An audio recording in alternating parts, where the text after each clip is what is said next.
Morning, everybody. Morning. I hope everybody's doing good on this Thursday morning. I'd like to call the April 3rd work session of the Pinellas County Board of County Commissioners to order. And the first item of business we have this morning is the AM Skills update. Yep, so Commissioners, we do have ANSkills at your request come, and so Tom's going to be on his way up to provide an overview of what all the good work that they're doing. And so, Good morning. How you doing? Good morning. How are you all today? Good to see you again. All right. Figure out how to do this. Okay, I want to thank you all for allowing me to come today to give you an update about ANSkills. Some of you are familiar with us and some of you may not be, so I just want to give you a short presentation about who we are and how far we've come. So basically, ANSkills began 10 years ago. We just had our 10th anniversary back in 2014. We were formed through a grant from the Department of Commerce, now known as Department of Commerce, and then Pasco, Pinellas, and Hernando counties came together and formed an interlocal agreement. And it was specifically to address the workforce training trade issues in the manufacturing industry.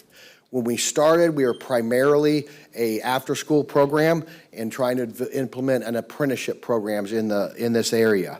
I was hired just within a month after us getting the grant, but I wasn't the initial CEO and became that 1 year later.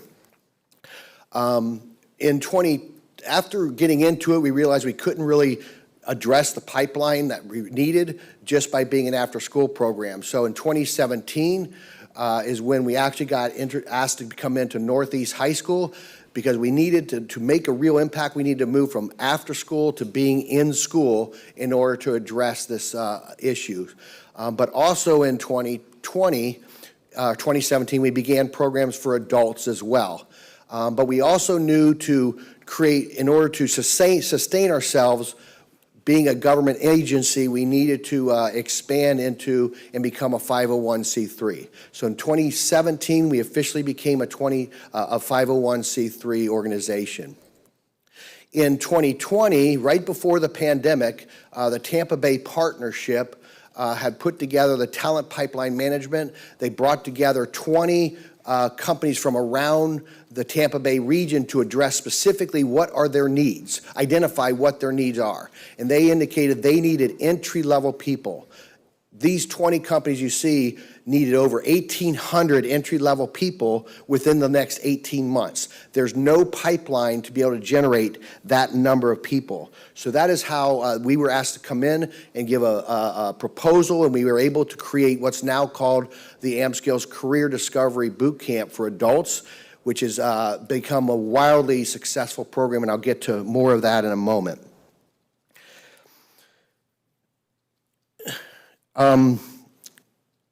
Since that boot camp model came into play in 2020, we began these are 20 companies, but since then we have been working with over 85 to 100 companies from manufacturers, because we have created this pipeline that is able to help get people. It's called a rapid reemployment program. So these are just the Pinellas County manufacturers that we've worked with over the last 5 years. Another area that, recruiting. Many people have no idea about the manufacturing industry, so we have to be creative in the way we recruit, and we have to create a pipeline. So one way we do this is through our high school program. We started at Northeast, and then that program moved to Pasco County, where through grants, we were able to bring in equipment. We hire the teacher as a part-time person as well to help give them some additional funding, and then we provide the curriculum that was designed by manufacturers. Starting this coming year, we will be expanding to 3 schools and have now created a model that is being looked at for potential for the state. Homeschools, this is a huge area that is growing. A lot more parents are doing homeschooling, so we are now providing technical training for homeschool students as well. Career exploration. How many people know somebody who has a college degree and isn't using it? There's no chance for our kids to explore different careers, so they don't necessarily know which pathway to go. So we do different camps and things like that. We bring them in for tours so they can learn about these careers that they don't even know about. And lastly, many manufacturers won't hire under 18, but we want to create a pathway for internships or youth pre-apprenticeships towards employment. So 8 years ago, we partnered with Pasco County Utilities. We run a 1-week boot camp, and then the following Monday, those students do a 6-week paid internship with the county. This has been a great pipeline. They've hired over 8 students over the years, and this program, again, is a model that we are looking at to be expanded into Pinellas County and other locations. The boot camp that I mentioned, this is for adults. What we do is most people don't know about these careers. Most people who are in our boot camps have never been inside of a manufacturer before. So it's a 2-week boot camp. We only charge $35 for the program for those coming in. Most people are underemployed, they may be unemployed and those type of things. They'll go on a tour to a manufacturer, they do individual projects, they do team projects, they go through safety training. They also get certifications as well as through it. And then on the second week, we will send to the participating employers an evaluation and resumes of each candidate. On the final day, each person is guaranteed interviews with multiple hiring employers on the final day. They come in, they get 6-minute interviews, then the companies will literally put down who they want to call back for second interviews. We have a closing ceremony, and then again, many of these people in this program are unemployed, so we actually, through grants and other means, we surprise them with $150 cash, because we know it's difficult for them. We actually have 9 that are going through our boot camp at Lealman Exchange right now, and this coming Friday is our closing ceremony. So if any of you would like to attend, we would love to have you. So our facilities, through community development block grants, state funding and others, we were able to secure 4.5 acres in Pasco and renovated a facility, so we have a 15,000 square foot training facility there. But we also have, and I'll get into that in a moment, so this facility, across the board, we're providing national certifications for the manufacturing industry. We're about to launch our first uniquely abled for those who have autism. We've recently become vocational rehab, a rehabilitation vendor. So we are partnering with many nonprofits who already have needs, and workforce is the central piece. So we're helping homeless people and many others secure jobs that they didn't even know that they could get. Our facility is filled with all types of robotic equipment, but one and it's even received a awards from the National Community Development Achievement last year. But we also know the importance of Pinellas County, and we have been at Pinellas County at the Lealman Exchange for the last several years through a grant, and have had numerous successful programs there as well. This is our pathway. It's very hard to recruit into this industry because most people don't know it. So what we do is we use youth programs and adult fun type programs, go into the boot camp, 2 weeks, gets them employed. Now that we have them employed, we don't stop there. We now continue training for them through our registered pre-apprenticeship program during that first year they're employed, and then they can continue on with micro-credentials, which also articulates into St. Pete College and other colleges, or they can go into apprenticeships. You hear a lot about apprenticeships. The problem is most employers don't have apprenticeship programs, especially manufacturing, because they're small. So we are working with them to try to implement and develop these type of programs and help them to do that. Several years ago when we talked about the Pasco utilities, we realized we are already doing 75% of the skills training that is needed for the public works, utilities, and stormwater industries. We've been working with Pasco. We're currently working with Tampa Bay Water, U.S. Water, and others to develop a program and an apprenticeship specifically for the public works, utilities, and stormwater. It's a great pathway because we know it's called the silver tsunami. In the next few years, you're going to be losing a lot of people in this industry, and there is no real pathway. So we are working to try to help accomplish that, and we're working with the Public Works Training Institute as well to help us to implement that. We currently have a state appropriation bill in to help us fund to expand this program specifically for this area, and our goal would be to do that in Pinellas County. One other point I wanted to mention is going back to the manufacturing industry, we have been developing lots of partners. We're a partner with Advanced Robotics for Manufacturing Institute, and recently became a partner with the University of Florida, Florida Semiconductor Institute. They see our high school and our boot camp model as a model that can be replicated, and so they are looking to help us get funding to help us replicate this, not only within Tampa Bay region, but potentially on a statewide basis. Now I've got a video that's going to really show you what we're all about, and that'll conclude my presentation. Pleasure. I don't just say that, but you see, when you walk with a passion, teaching, of course, is a passion I have, and I've always prayed to God and say, hey, just let me have something to do with. Hey, Pete, can you turn it up? To do that, to be interactive and to see the changes that's being made in their lives. As AmSkills would like to say, we transform one life at a time. I think there's nothing more rewarding in that. What I like about AmSkills is being a nonprofit gives us the opportunity to really tailor the training to what the company needs. Also makes it very affordable for the companies or the participants. As I got older and had kids, I realized that I wanted to change. I wanted to do something in my life to not only better me, but better my kids. And I got this opportunity. And this is probably the best opportunity I had here at AmSkills. Sometimes it's about just the feeling, just knowing I'm important. I feel great to wake up and say, I have a career. Not just a job, but I feel like I have a career. I felt like I accomplished everything and anything I could at this boot camp, and I would change it for the world. I had spent 30 years in the pool business. I got laid off, and I had a friend who worked for the county. She brought over an AmSkills flyer, and that's all it took. Not only did AmSkills give me the skills to change careers at 53 years old, but had it not been AmSkills, you know, I never would have thought I could have changed it. I never thought in a million years I'd be doing this, but here I am, and my kids are very proud of me. It's exciting, and I wouldn't be here if it wasn't for AmSkills. Basically, you guys saved my life, and I thank you for that.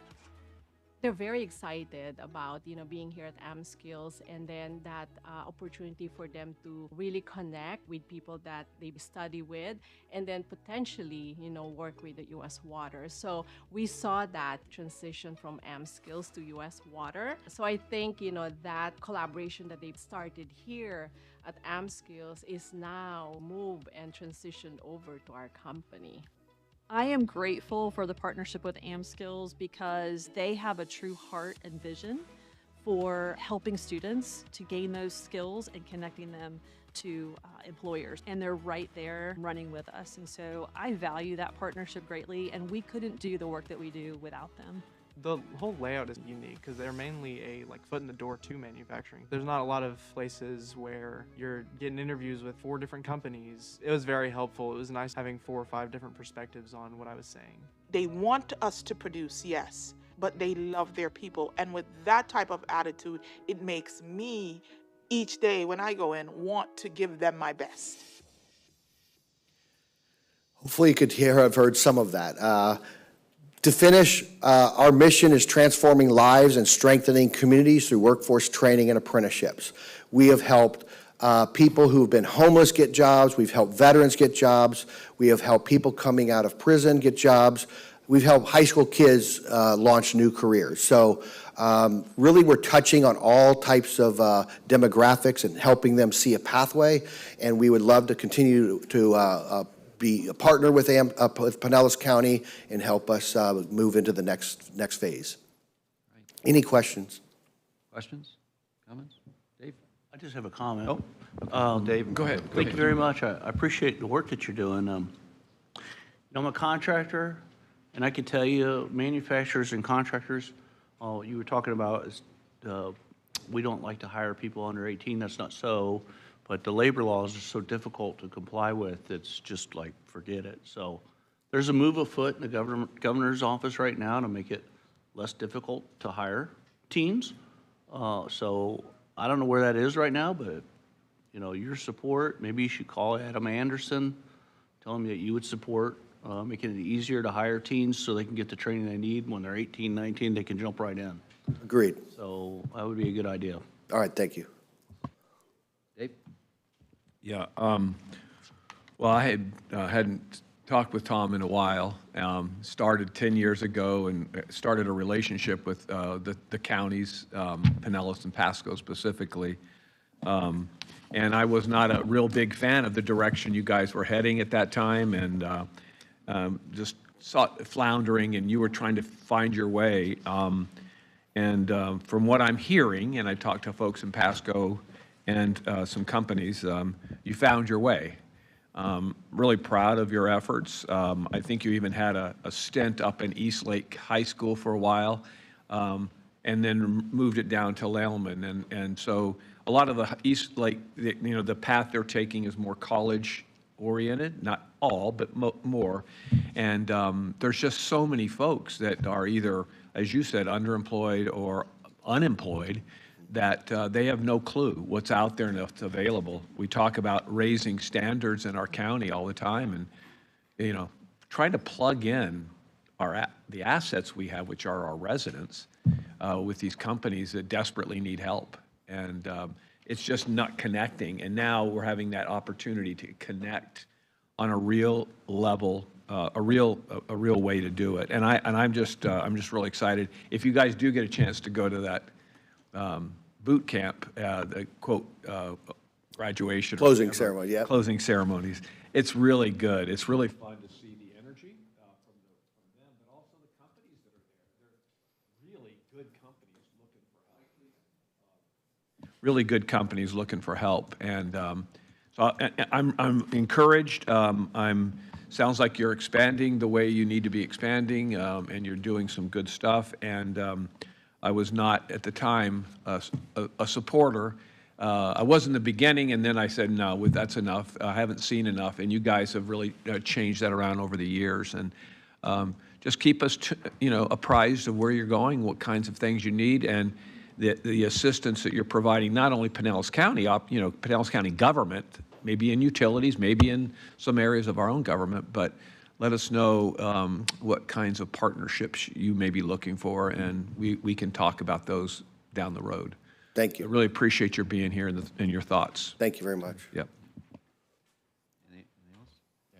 Just one thing, Commissioners, I was telling Tom before the meeting, the money that you provided through the sale of the Science Center, we're actually working on the criteria for a grant program that would align with the types of things that they're doing. So it's going to be a competitive program, put it out for training grants to match with companies and provide up to a 50% match. But the One Pinellas Business Alliance tomorrow morning is going to be looking at, we're using our businesses to help us set the criteria on how we're going to evaluate those grants.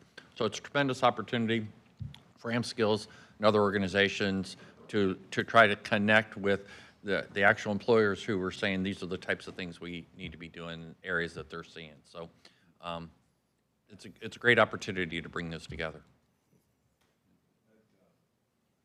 That silver tsunami that you're talking about, we've talked about it a little bit here, that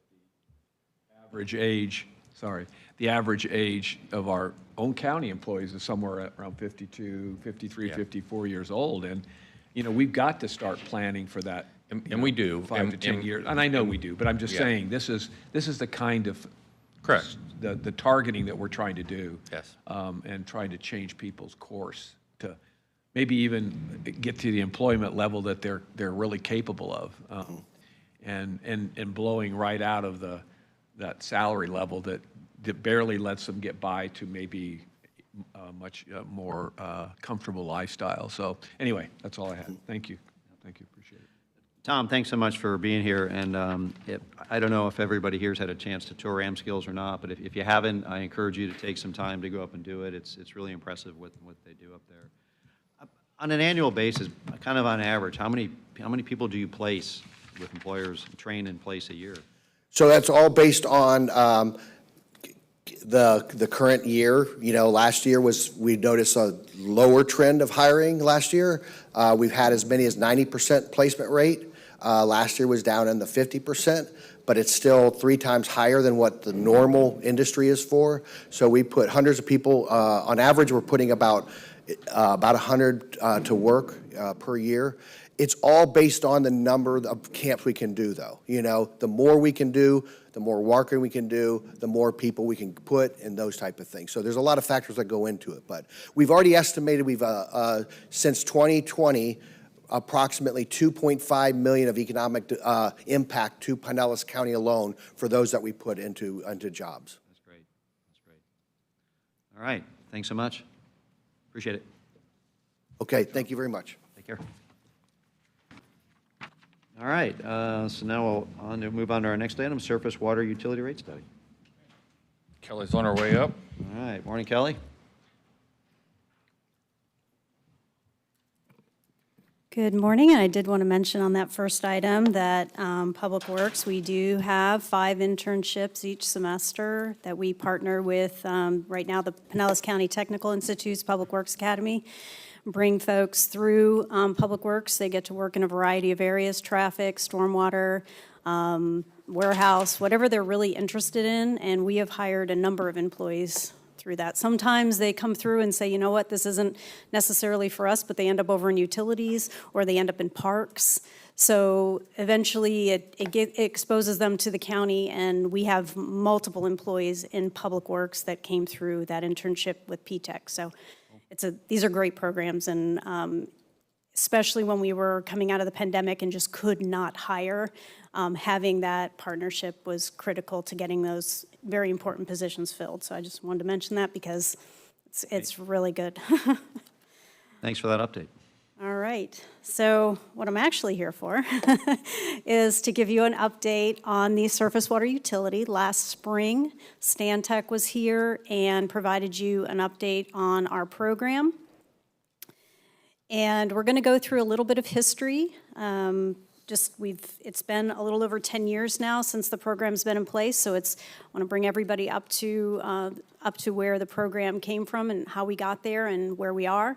Then Stantec went through a level of service evaluation. We said we were going to do certain things in a certain way at a certain level. Did we accomplish that?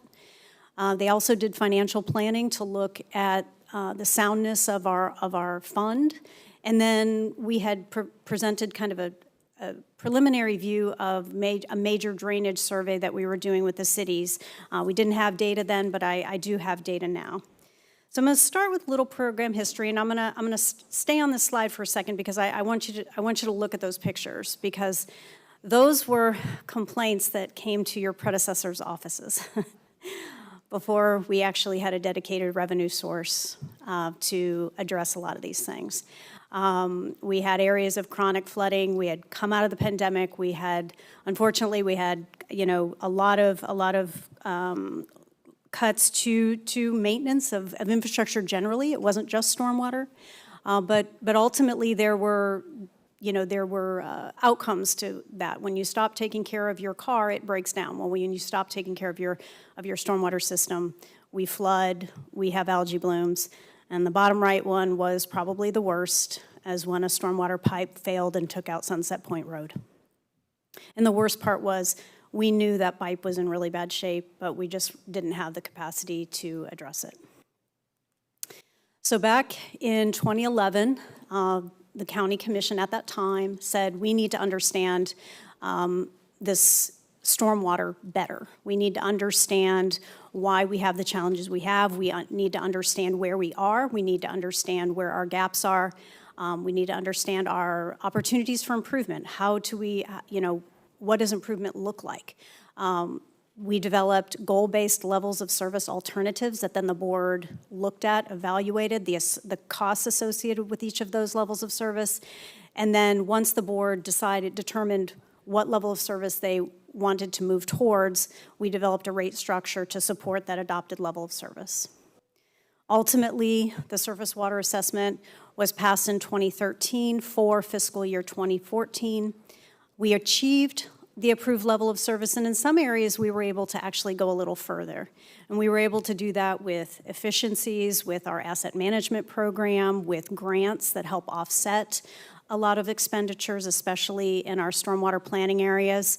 But even with being able to bring in partnerships, being able to bring in grants and efficiencies, ultimately, the current fund forecast is not sustainable.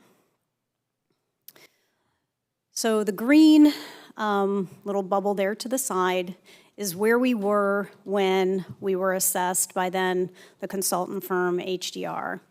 And they looked at everything we were doing, they looked at the level at which we were doing it, and we were deemed to be, we had partial implementation capabilities with regard to our stormwater master planning and programming of repairs and maintenance. We were minimally permit compliant. Unfortunately, at that time, we had received our first notice of a non-compliance element in our permit, which was very unusual for Pinellas County. And we were really reactive in our maintenance. Things were breaking and we were responding them. We were not inspecting proactively and getting ahead of problems. And that in lies where we really saw a lot of the big problems. Where the board wanted to go was in that, C+, B- area, where we were proactively planning and having good capabilities to plan for CIP implementation, where we were fully compliant with our permit, and where we had a mix of routine and inspection-based maintenance. So we were getting move away from reaction, move away from things breaking and fixing them after. We talked about prevention versus cure. It's a lot more cost-effective to stop something from failing, to fix it before it gets there, than to allow it to fail and then try to correct it. So when Stantec went through and evaluated our program, after 10 years of implementation, they found that we had fully achieved a solid B in program management, and some of the accomplishments there in watershed planning. We have a long history there of stormwater master planning dating back to the 70s and 80s. The Water Management District then moved towards a program called watershed planning, which has components, and if you follow through with a watershed plan development, utilizing the Water Management District's criteria, then they'll help cost share, and that's where a lot of this funding came in to help us deliver this program, as we were able to either complete or upgrade 20 watersheds in the county where the county is the primary as far as jurisdictional contributions. Another highlight, at the time we really weren't talking about asset management. We had a work management system where we were tracking our work, but we weren't utilizing that data to make decisions. And with the county's movement towards an enterprise asset management program, as well as following international best practices for asset management, that really took us to the next level and allowed us to look at our system as a system and maintain it as such. Another accomplishment that, again, we didn't think of at the time when we were going through the initial assessment was actually having our processes and procedures reviewed by an outside agency. So we brought in the American Public Works Association through their accreditation program. They evaluate all of our processes and procedures, and then they look at it in action. Okay, this is what your policy says. Now show me what that means. How do you do that? They have a view of public works across the entire country. So they can see us and say, so-and-so in Arizona does this, or, in Illinois, this is another best practice, and share that information out. But they also took some of our best practices and said, we would like this to be a best practice that we can share out with others. So it's a really rigorous program. We achieved accreditation and reaccreditation. We're actually going through reaccreditation this year, so we're very ramped up for getting ready for them to come and re-review everything. So everything's getting updated, and I think we're in really good shape. We started 3 years ago for reaccreditation because we wanted to make sure we dotted all of our I's and crossed all of our T's. In the what we call NPDES, so the county has a National Pollutant Discharge Elimination System permit from the state of Florida. It's a delegated program from the federal government to the state. The state has full implementation delegation. That permit requires the county to maintain their system at a certain level, perform water quality requirements, to restore water quality. There's a lot of components in that permit that we have to achieve. One of the areas where we partner with our cities and with the Department of Transportation is in water quality monitoring. We've had a program since '91, and that program is cost shared with most of the cities and the Department of Transportation, and we have an online water quality dashboard that publishes our latest water quality data as well as historic trends that's available to the public every day. It's right out there. We also developed a flood resiliency tool. So this is helping us look at our infrastructure. When we're planning for infrastructure, we incorporate that flood resiliency tool now into our watershed planning process, so we make sure whatever fix we're recommending is going to last. If we're proposing a new box culvert, and that box culvert is supposed to last 80 years, we want it to last 80 years, and we don't want to have to come in and be replacing it because we didn't plan for a certain design storm. You know, and then in our actual O&M, our operations and maintenance, you know, we knew we had about 24 miles of what I'll call corrugated metal pipe. It's a pipe that has not been used since, like Commissioner Scherer probably knows, you haven't put in a corrugated metal pipe since maybe the 80s, early 80s, maybe 70s. All right, well, we still have, we had at the time 24 miles of that pipe in the ground. We now know we have 26, and we have to address it. So we knew that was the pipe under Sunset Point Road that collapsed, was a corrugated metal pipe. So we assess those pipes, the condition assessment. We either line them if that's the appropriate repair, or we remove and replace. So that we have 18 of the 26 miles completed and have a plan to complete the remainder here very quickly. We have all of our stormwater assets in GIS. We have an asset profile maintained on the Public Works website. So if you go down to the bottom of that page, it says, what do we maintain? And you click on that, it is pulling data from CityWorks live, and it'll tell you how many storm drains we maintain, how many miles of channels and ditches we maintain, every single Public Works asset, including all other program areas as well. And then, of course, I mentioned the asset management system, and the county moving towards CityWorks has been a really great resource. We use data to make decisions that our inventory, that all of our data that we put into the system is in CityWorks. It's our maintenance frequencies, what we're finding. All of that goes into and helps us plan better for when we need to make improvements to the system. So when Stantec looked at all that, they said, yes, you have achieved what you set out to do. You were able to go above and beyond a little bit in some areas because you found efficiencies, because the county invested in CityWorks, because the county invested in asset management, because you were able to get grants, because you were able to enter into interlocal agreements with cities and the DOT to cost share on some things. But even with all of that, we still don't have a really sound financial picture. We have increased rates 3 times in 10 years, 1.5% increase in 2018, and then 3% increases, one in 24 and one in 25. This funds personnel, operations and maintenance, minor capital outlay, which is the piping that I mentioned. Our true capital, like when we need to do a very large project, that comes from the penny for Pinellas. That was a decision by the board at that time. We did present a stormwater utility option with a capital program, but the penny has historically paid for stormwater. It was something that was promised in the penny, and they felt that it should stay in the penny. So that was a decision point. Stantec observed in their financial analysis that, what we knew is that the revenue that we're generating has not kept up with the increasing costs, even with the mitigating opportunities that we've had with grants and everything. Our expenses are increasing due to inflation. Our personnel costs have gone up. Fuel has gone up. Our supply chain costs have gone up, and that is how we've ended up where we are. Additionally, our aging infrastructure is a priority to address the overall resiliency of the system. It's very important to realize that our urban environment, I'm not talking about our parks or our preserves, but our urban land in Pinellas County was about 80% built out by 1981. So a lot of the infrastructure we have in the ground that you can't see is really old, and it's coming due. And so it's the way we maximize ROI is to make sure we maintain it, and we maintain it really well.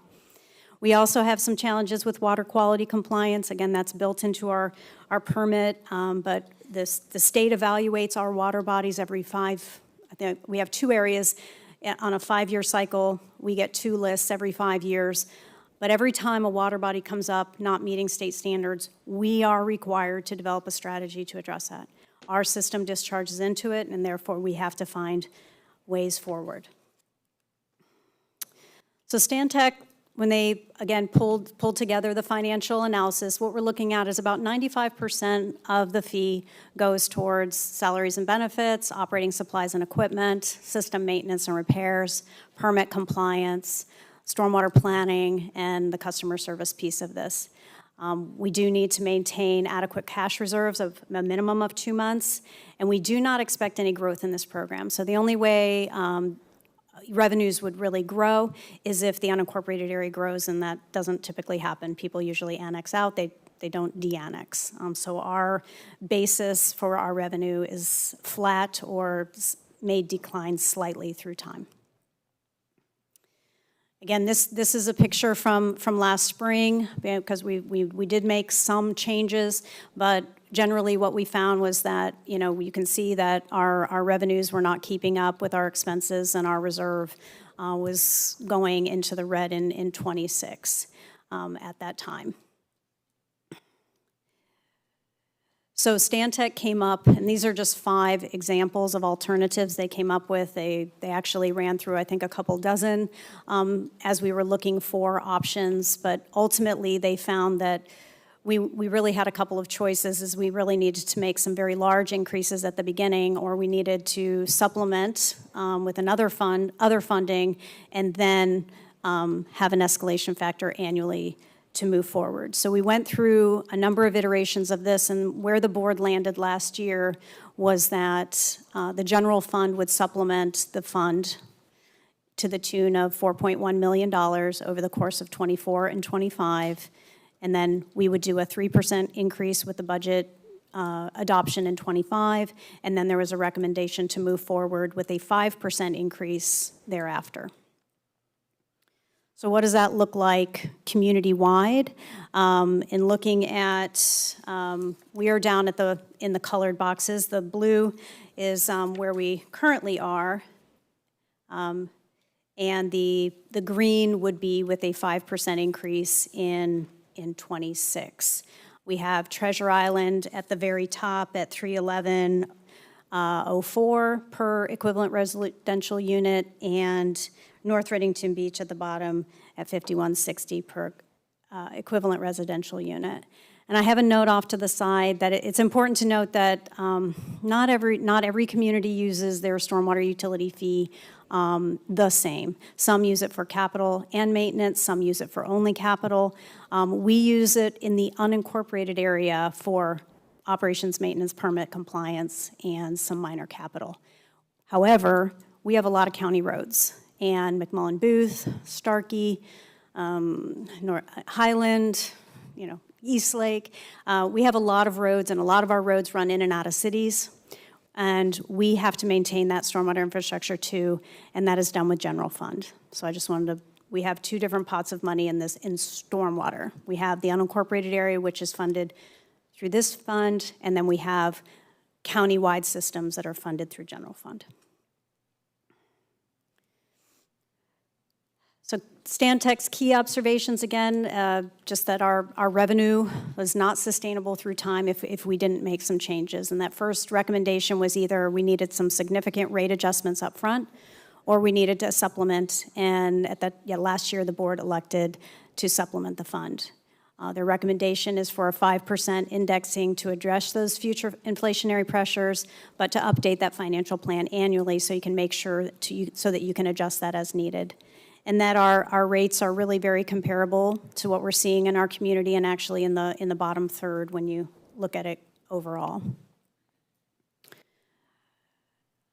When Stantec was here last time, they told you that they were having conversations with the cities about major drainage. These are big channels that, like water, don't know jurisdiction and flow in and out. We have maintenance responsibilities in some areas, there's private maintenance responsibilities, and then there's municipal maintenance responsibilities. So it can get quite complicated very quickly. The survey looked at, do you maintain? If you do, how frequent do you maintain? And what is your level of service if you do provide maintenance? And then their costs associated with that. And we were able to take that data and kind of get an estimate of what it costs per linear foot to provide maintenance for major drainage channels, knowing that there's great variability in those channels. And then we had breakout meetings with all the cities where we had crossover. So Clearwater, Dunedin, Largo, Safety Harbor, and Tarpon Springs, where we could see that, channels were going in and out of jurisdictions, and there might be opportunity to collaborate if resources were in place. And the items that really jumped out to people were ditch maintenance, including sediment removal, sump maintenance, and street sweeping. However, everyone acknowledged at this time current capabilities are limited. They struggle to maintain what they have and did not see that there was opportunities to provide maintenance for others at this time, but that we should keep talking about it and looking for opportunities. And again, we've had a working group around stormwater since the 90s when we first got our first MPDS permit. They meet quarterly, and so this is now a topic of discussion at each meeting to look at, are we having challenges and how do we partner to challenge? We're working with Safety Harbor on a channel repair right now, collaboratively. So the next steps in looking at the assessment process would be, we would need to update the rate resolution to move forward with the 5% increase. It's currently not within the existing ordinance or the rate resolution. The current rate resolution allows a 3% increase up to a maximum rate of $128.66 per equivalent residential unit. 5% is needed to offset the inflation that we're currently seeing.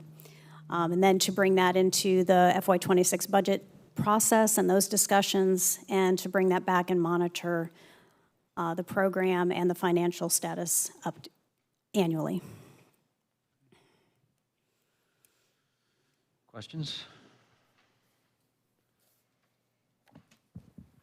Dave? Where to begin, right?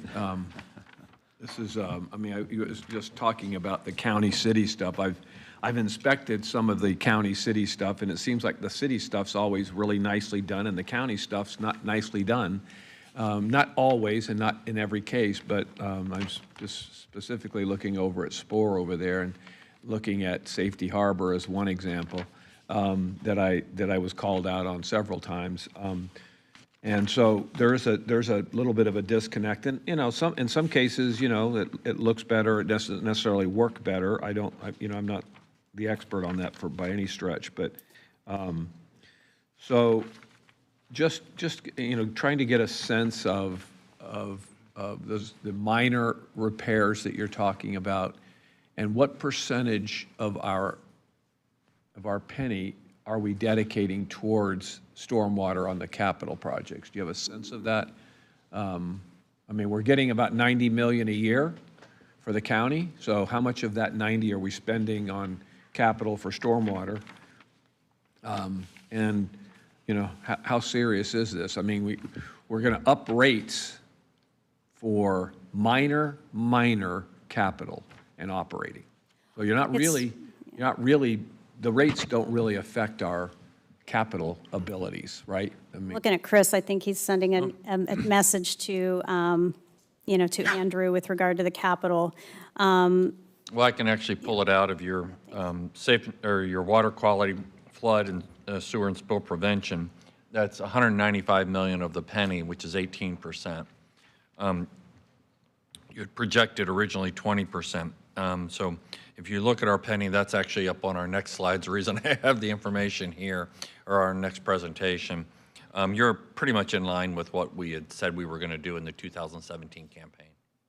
Okay. And that's something I think obviously we're going to talk about. We're going to talk about like in the where strategic we're planning. heading. Yeah, so like, just kind of overview, the pennies money is going for infrastructure, or it's really going to like community, like Palm Harbor, community center and things like that. So you had said in the 2017 campaign, you were going to spend 45% on roads and bridges.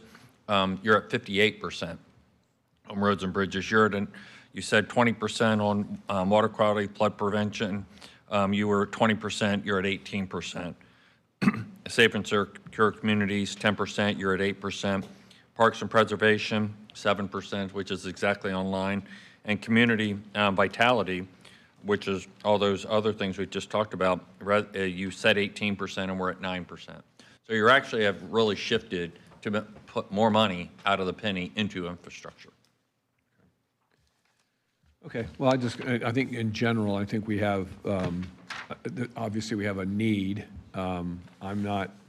Anytime we start talking about rate increases and and it just feel like, by the time we're done with the budgeting process, I'm reaching for my wallet, trying to make sure I don't get any more taken out of it.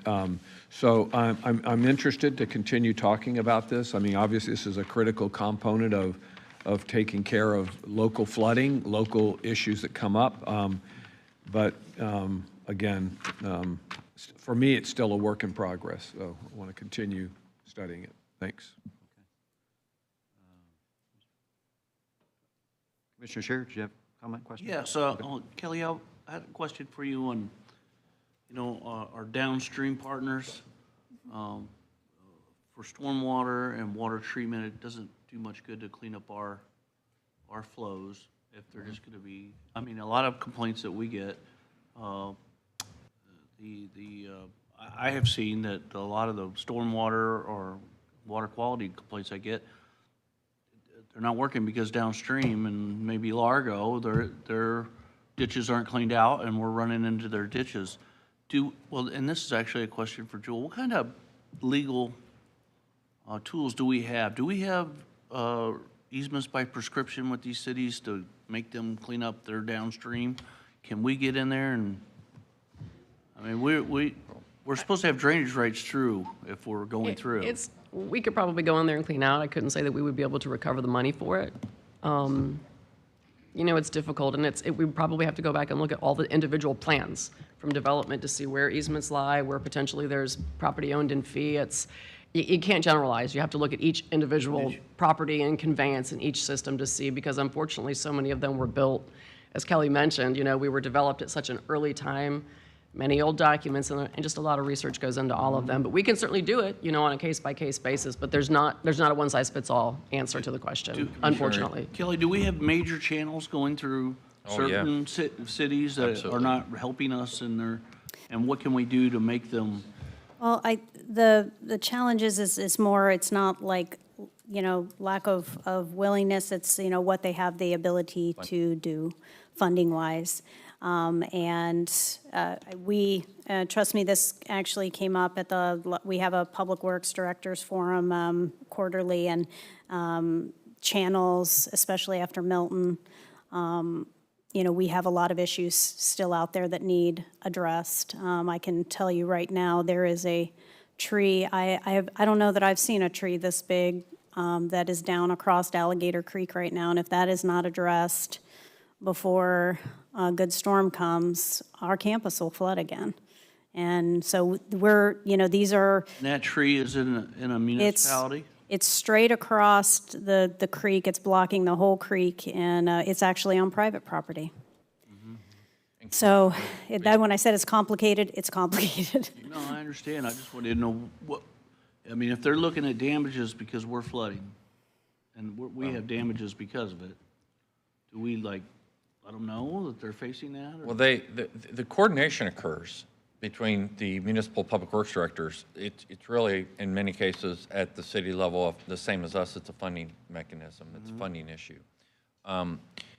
You know, and we've run into this recently. Kelly and we're talking with Largo, and we kind of mapped out the history of what's been done to the channel. And Largo does, you know, projects, we do our projects, and it's a combination. I think we could all do a better job and put more money to cleaning out these channels, but there's a certain level where you saw the picture, you've built right up to the channel. There's only so much flood control you're going to be able to do. I mean, it's, you know, when you have certain storm events. So it's a combination of all of that, but it's certainly from, you know, we need to be able to maintain what we have. The next conversation of what more can we do is part of what you brought up, and we're going to talk about it during strategic planning, because I think that's a real issue and something that we should focus on. And does the Stanic 24 study have these channels identified in it? Will it show me where? Oh, yeah, we have a major drainage map that we can share with you. That's not a problem. It's actually mapped, and we know where all the channels are. I do want to say, too, that, by practice, we don't push a capital project forward unless we've demonstrated that maintenance won't fix it. We've had, because, there were years and years and years where we weren't maintaining, systems filled in, pipes were blocked. And once we get in there and maintain it, then we assess, does it work now? With everything open and flowing the way it's supposed to, does it work now? If it doesn't, then we advance to capital, because we want to make sure that we're utilizing these funds wisely. We don't want to do a project if we haven't confirmed that maintenance isn't the issue. And one last question. You said the state does an evaluation every 5 years, I think you said?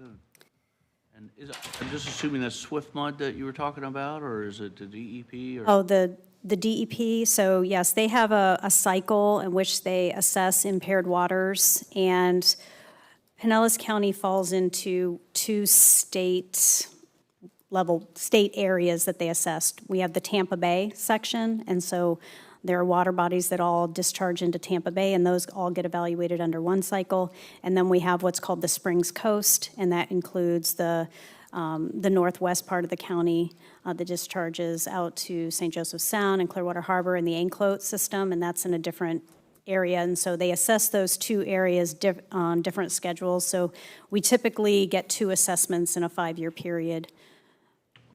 Thank you. Vince? Thank you, Chair. Thank you, Kelly. Great presentation. Is there any plan in the immediate future to bring on any new hires outside of the main director, like to expand personnel? No, we have our existing staff. We supplement. Most of our maintenance programs are what I call hybrid. We have in-house resources and we have contracted resources to help bridge gaps. So we use both tools in the toolbox, but no, we have not requested and are not requesting in the budget any additional staffing. Okay. We will. I think, Commissioner Nowicki and myself, we met yesterday and had a conversation. I failed to mention that we just finished the 5th year of our state permit, and they started issuing the new permits about a week ago.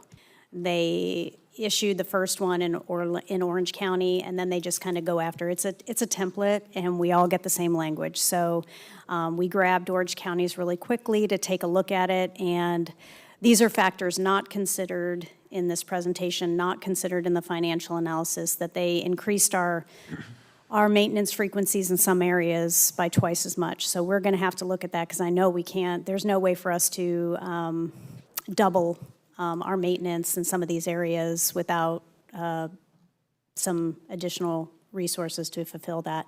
Additionally, there's a bill out there that it's a through the Florida Department of Emergency Management that would require us to do inspections on an annual basis and report that to the Florida Department of Emergency Management, which is well above our level of service and would be challenging to meet with how we operate today.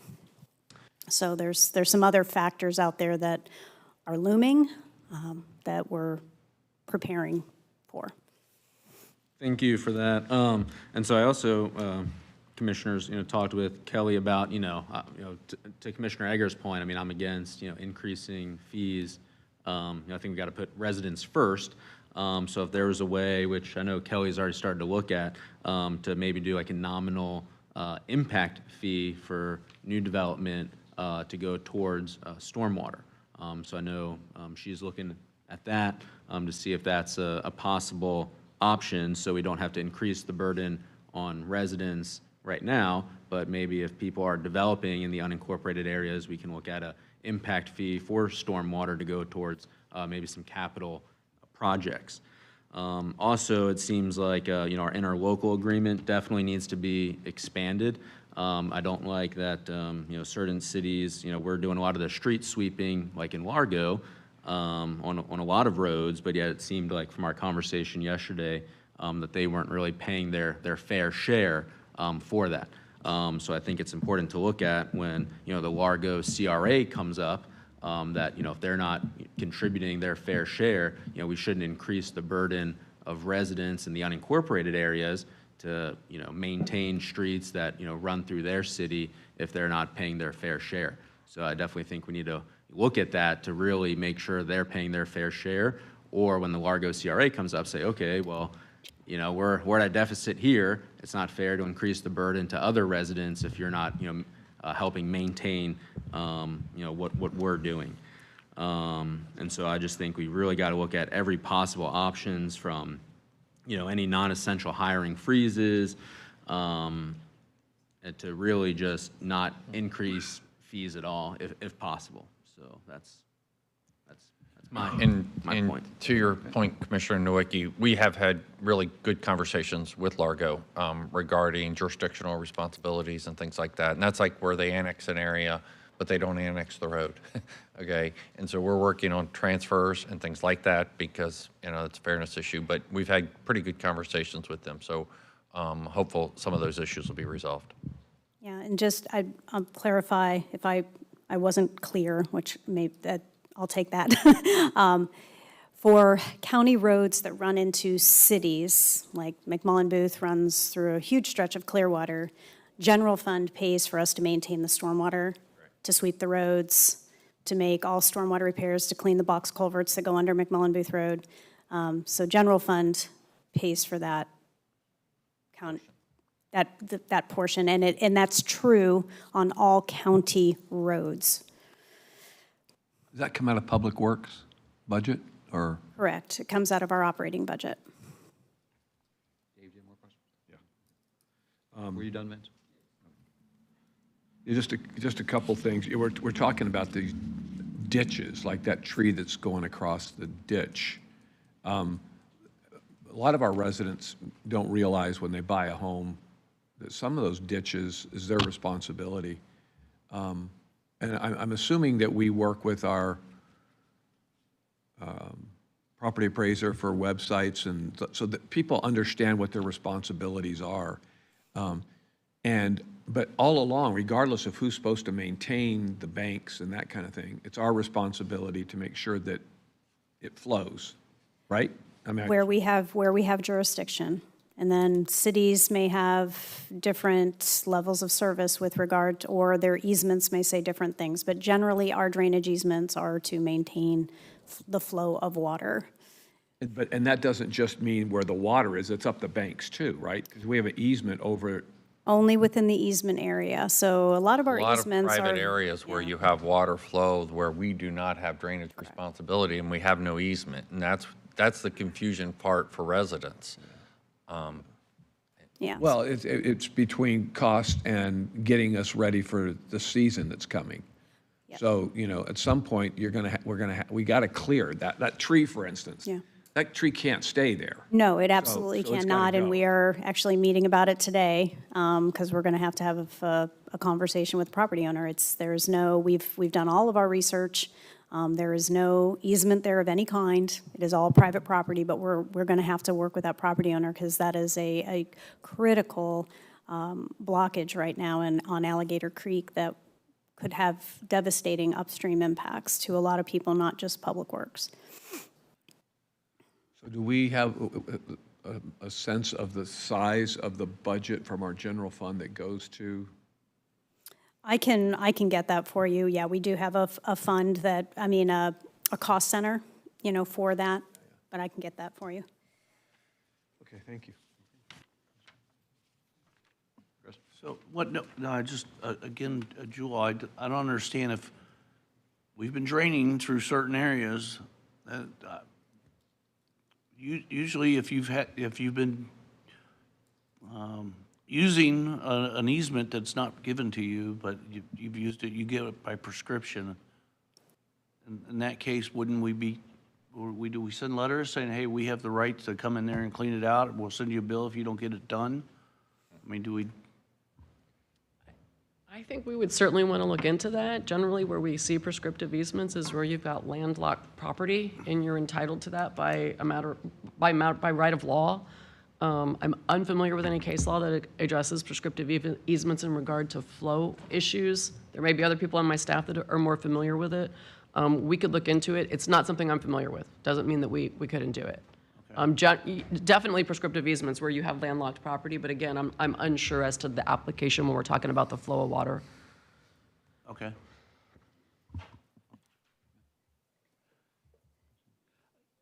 Thanks, Kelly. I've got a couple quick questions.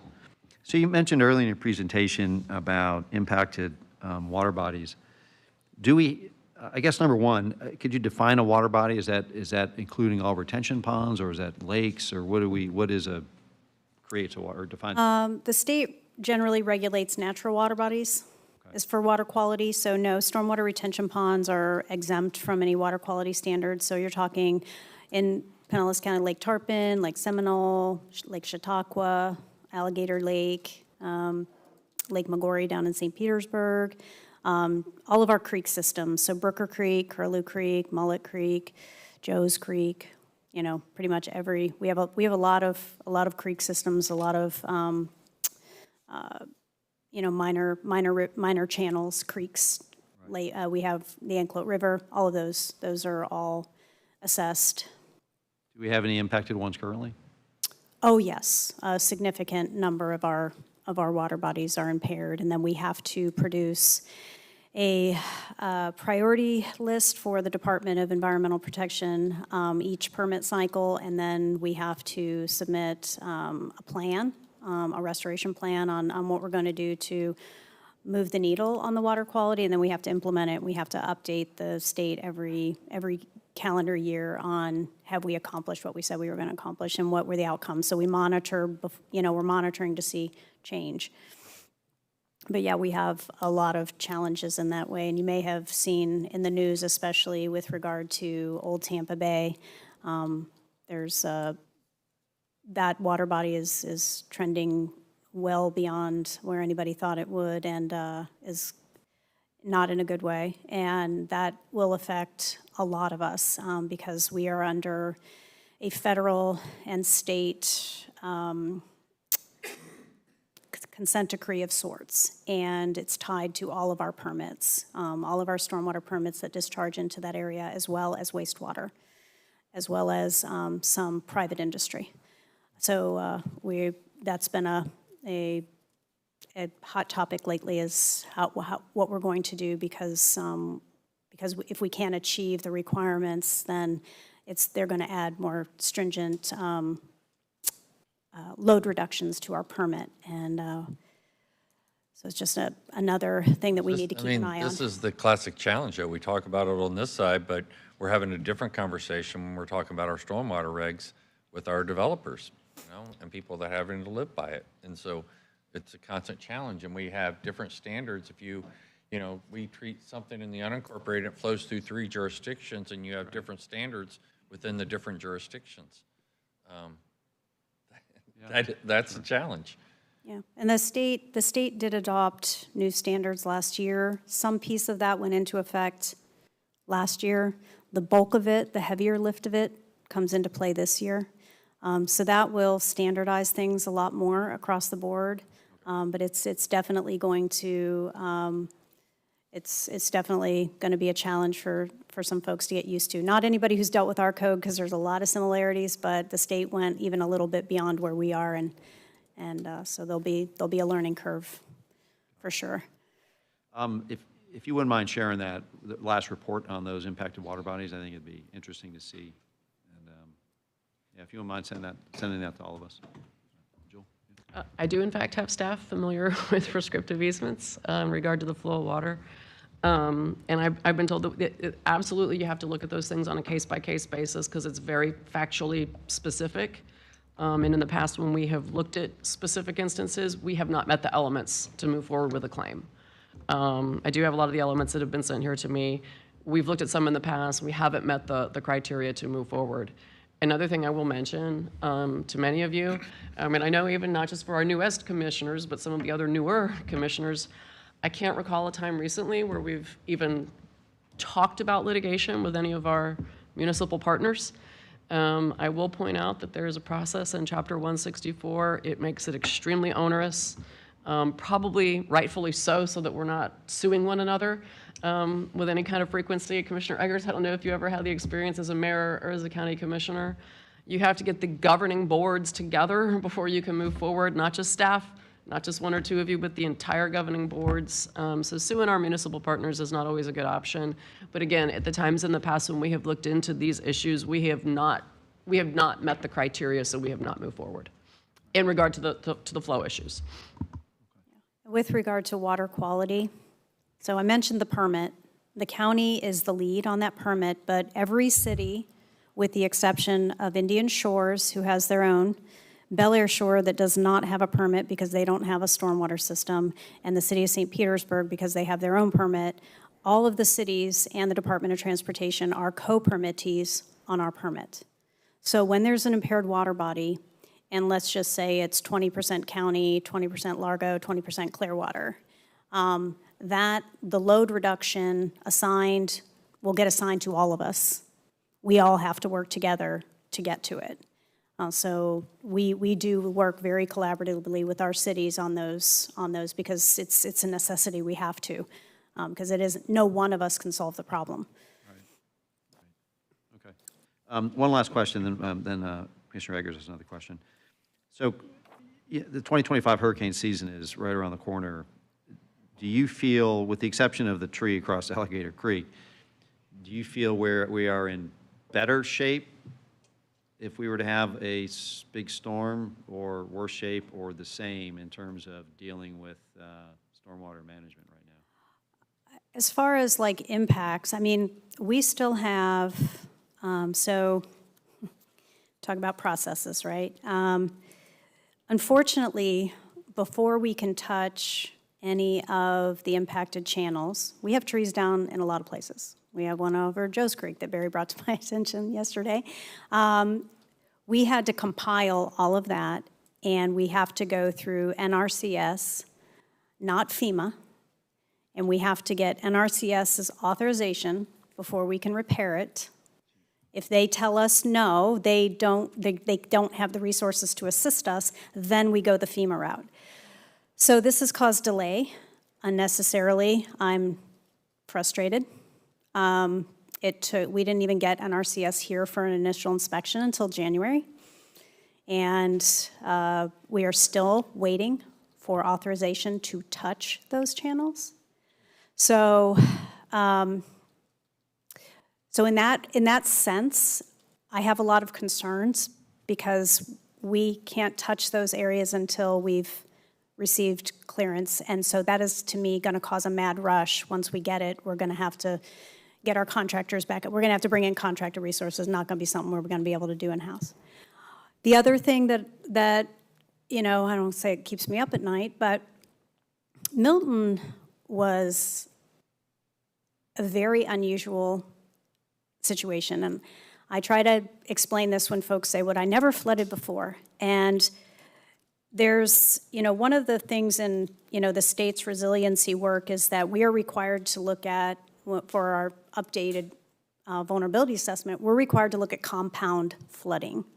So what is compound flooding? It means when you're already wet and you get hit by storms. So you're wet, it rains more, it rains more, it rains more. Now you get a 200-year rain event that is, 17 inches of rain or more over a 24-hour period. There was no storage to start with, so it just ran off and it ran everywhere. We are having consultants come in we prioritize them because we can't get to every single area, but we prioritize where there was a lot more flooding, to get consultants out there to video our pipes, and to get us a condition assessment back.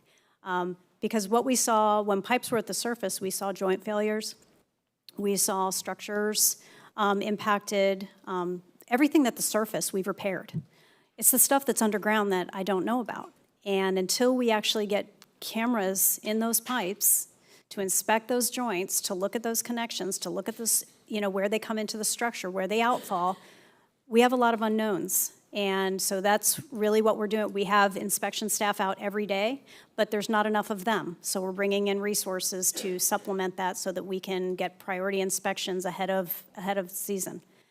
By June 1st, we do our hotspots. So we have known areas where clogging occurs, where we have known flooding issues, and we inspect those ahead of every hurricane season. I think when we finish that we usually start in May, and we finish by June 1.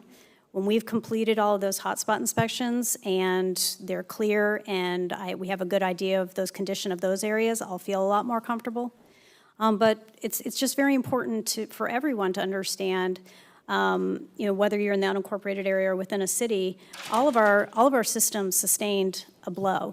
And so we have to be prepared that, we might find things that we were not expecting and be able to be prepared to address it as quickly as possible. I mean, that's the definition of being resilient.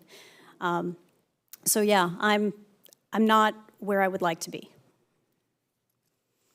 Okay. Thanks. Dave, did you have any more? Thank you, Mr. Chair.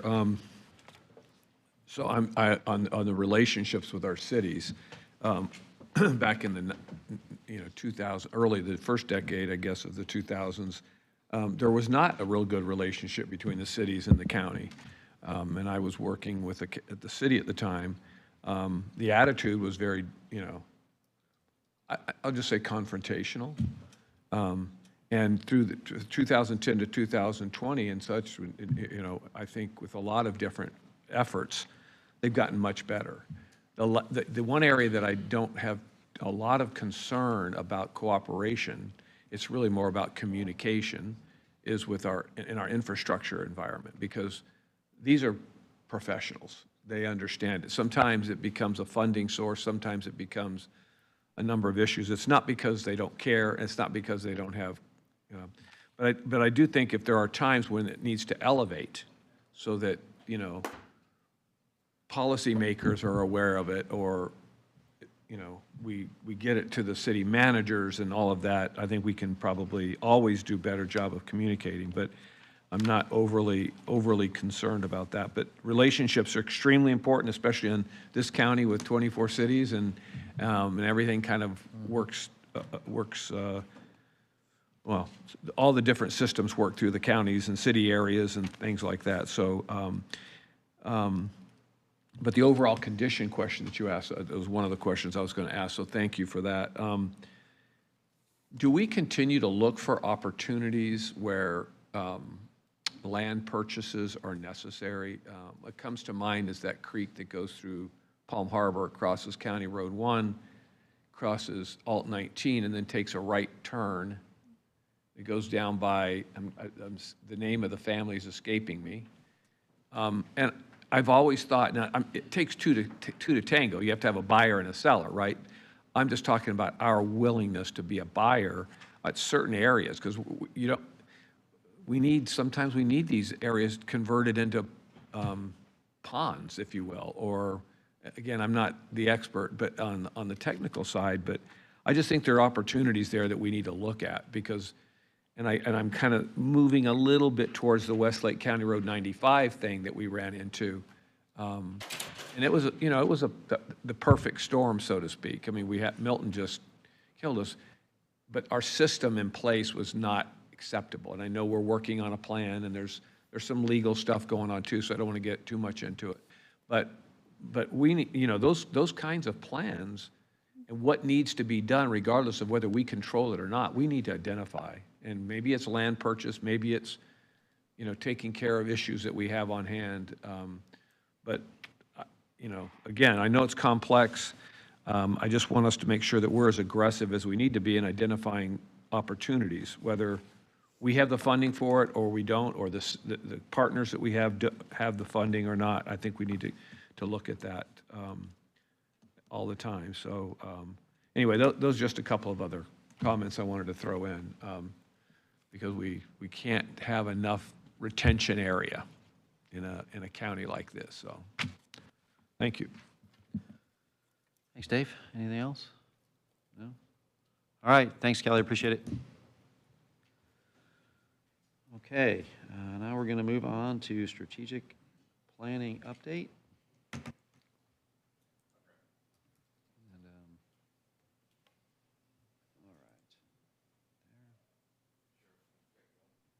Yep. Let me. Yep. So the goal of this here today is we've got 35, you know, things that came out of priorities that came out of our strategic planning session. So the goal on this today is to sort of differentiate, you know, what are priorities for us to talk about and what are priorities that for staff, and then to whittle this down to 3 to 5 very strategic planning items that we can have staff work on.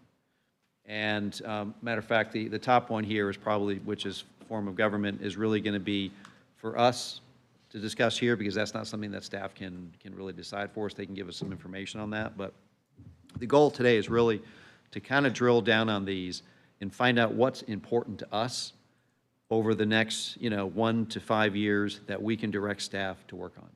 So that's really the goal of today, is to just, you know, drill these down.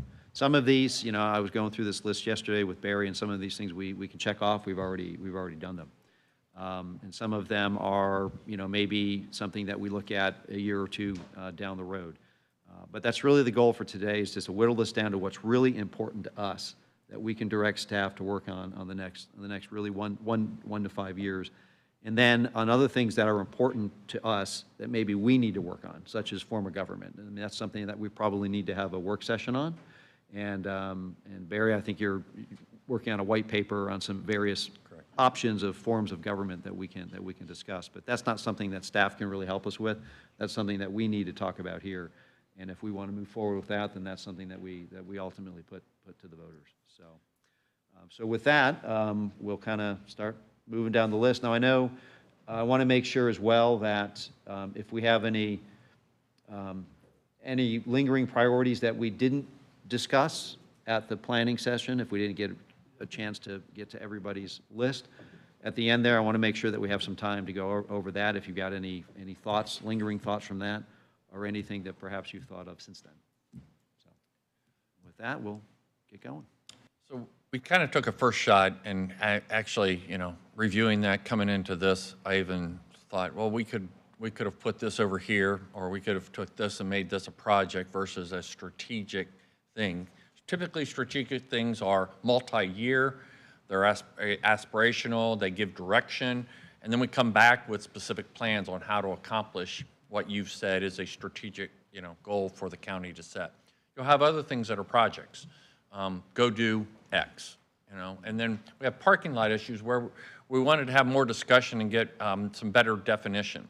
So we've come together and we kind of threw everything up. So we're trying to kind of sort that. So today, if we can get your input, get your thoughts, get your ideas that this is important, and then we can kind of whittle this down, because if everything's a priority, then nothing is, right? We really need, as a county, to have very clear direction on the big things that we're going to work on. And, you know, again, if it's very strategic, it takes a lot of resources, it takes staff time, and that's where we can focus and actually accomplish big things. One of those being stormwater that you brought up during the strategic planning. So if you kind of look at some of the strategic things, some of these are big, some of it's just a discussion, and so we wanted to just kind of walk through and get your thoughts on these. The first item, you know, we put up is form of government. That's been brought up a couple of times. we can bring that back to a work session, if there's consensus that that is something that you want to have discussion about. But, you know, in doing that, just having a form of government, there's a lot more that goes into it, because there's lots of different structures to forms of government. Commissioner Latval has brought up having a county mayor. There's different types of county mayors, ones that are elected countywide, others that are appointed by the commission. And so I actually asked ahead of kind of this discussion to develop a white paper to where you can see what other people do around the state, what's authorized by state statute, and then what other of your peers have in terms of forms of government. So that's under development. And so if the consensus is to have that discussion, we'll complete that, we'll give that to you in advance, and we'll tee that up for a work session for your discussion. And I would say out of respect for the Charter Review Committee that just met, that when we, I think, meet every 8 years or so, is that right, Jill? Yeah, every 8 years. That, I mean, there was, it was brought up pretty late in the process, and, but it was pretty split in a short period of time, and we didn't have time to really dive into it. Maybe that would have shifted back to just leaving it like it is, or maybe it would have gone the other way and said, no, let's put it on the ballot, you know. And I think for us to have a more measured conversation here, when I say measured, more measured because of the time frame that we were restricted to at the Charter Review, I mean, I think it's healthy to have that conversation. I don't think it, I was not in favor of the quick review that we were looking at. I think there's something to keeping a lot of the policy making that goes on in the county with the elected officials around the table here, because invariably when you go to a mayor form of government, you can go down to St. Pete and see how that works or doesn't work, if you're in favor of it or not in favor of it. But the city commissioners have less, I'm going to say something totally wrong here, and I'm going to get calls on it, so I'm going to be careful how I say it. But, what's that? Yeah, well, they do. They do have less authority when you have an elected mayor's office, administrative, all under one roof, so to speak. And then you have the council versus the way it is now. I just think that's a good thing to have a conversation about, so I would be in favor of it, bringing it back. Yep. Commissioner Latval. Thank you, Mr. Chairman. You know, one thing that I want to be very clear about, because I believe that this is the first time that we've really talked about this in a, I don't want to say public meeting because our strategic planning meeting was a public meeting, but a televised meeting, is that this has nothing to do with Barry's performance. If you've looked at the 2 or 3 reviews I've given him, they're very high. Barry does a wonderful job as our county administrator. But I believe philosophically that in a county such as ours, the person that makes the day-to-day decisions should be elected, should be somebody that's accountable to the voters. And I think depending on which type we have, and as Barry said, there are different types, it could make our, I don't want to put words in my buddy's mouth, but it could make the power or influence of the county, single county commissioner less powerful or less influential or whatever. But I don't think that that's necessarily what we should worry about. And, you know, if you take like a state of emergency, for instance, or like, you know, heaven forbid if COVID ever happens or, you know, whatever the next COVID is, or anything like that, you know, that elevates the administrator very much, makes the administrator the most important person in the county. And I'm not, and that's not to say that Barry, you know, is wrong in either of those instances. But I just believe that it should be somebody that's elected. And he's done a good job. And I will also add that whether it's St. Pete, whether it's, somebody like Mayor Demings over in the Orlando, Orange County area, or, other places in the state, that's a politician making those day-to-day decisions, that's the mayor, they have a professional staff. They have an administrator right beside them carrying out their tasks and their duties. And so, if we go to this form of government, we're not going to have a politician that's, going and filling,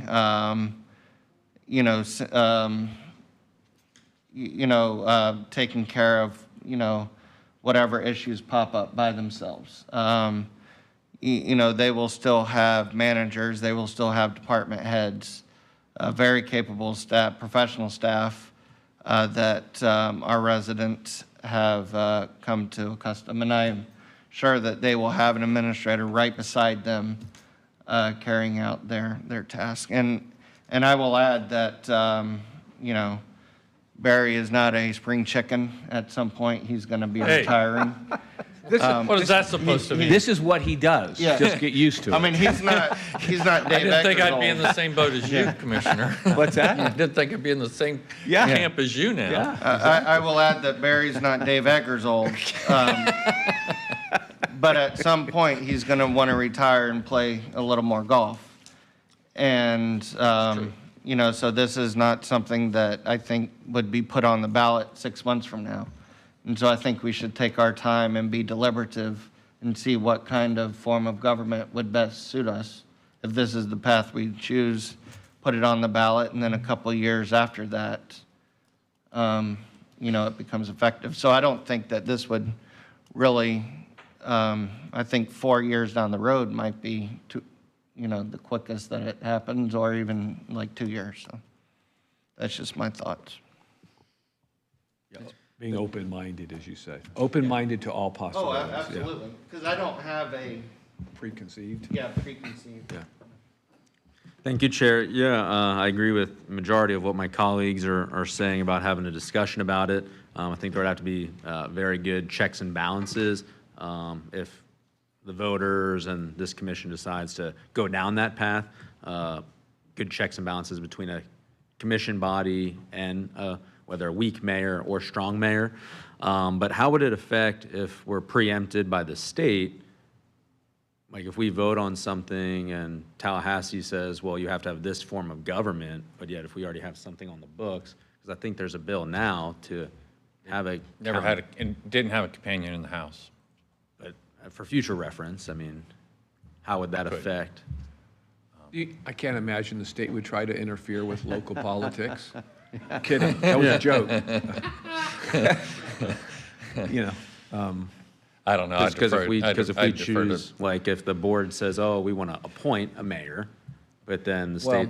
There was a lot of issues, obviously, with the bill that occurred there because you got other forms of government. That was one of the questions that was asked. Okay, if you have counties that, the bill was if you're a county of 750,000 or greater, you have to have an elected administrator. You have counties that are 750,000 or greater that currently have a mayor. So how would that affect them? That was one of the questions that was posed. There wasn't an answer to it. And nobody really answered that because it didn't go anywhere. Okay, yeah, I'm in favor of the discussion. I just think there has to be very significant checks and balances in place. Yeah. Any, Chris? Yeah, thank you, Chair. I think further discussion would be great. Personally, I would like to have somebody that's schooled, knowledgeable in the subject, come in and explain to us what the different forms would mean, the pros and the cons. Quite honestly, I missed that part in my civics class, so a little tutorial on the pros and cons of different forms would be great to have. I have a quick question for Joel. For us to put something on the ballot, we would need 5 votes, correct? Yes. Requires 5 votes. Yes. You do. So, depending on what form we take, we would theoretically put something on the ballot in 26 and then have it be effective for like 28 or 30 or Correct. whatever. Yeah, I think that given what you're talking about, you would have to make a future effective date because you couldn't Right. vote somebody in at the same time you're voting to make the Right. change. So, and I do think that, and I'd want to go and take a look. I know that there's been a big move to kind of push all these types of votes to the general election ballot so that you're not putting out the money, to host a countywide election. Most likely, we would probably be restricted to those years. We would want to check on it. But, the fact is to hold a countywide election, absent one already taking place, it's $1 million or more. Oh, no, I mean, I yeah. don't think we would Yeah, hold yeah. a special election. But yeah, no, I think if you wanted to take a look at it, 2026 would be a time that perhaps might be the time that you decide to put it on the ballot, but you would need to phase it in at some point in the future so that the person could be elected. So, and the logical thing probably would be 2028 because there would be a countywide election at that point, but we could certainly look at various timeframes.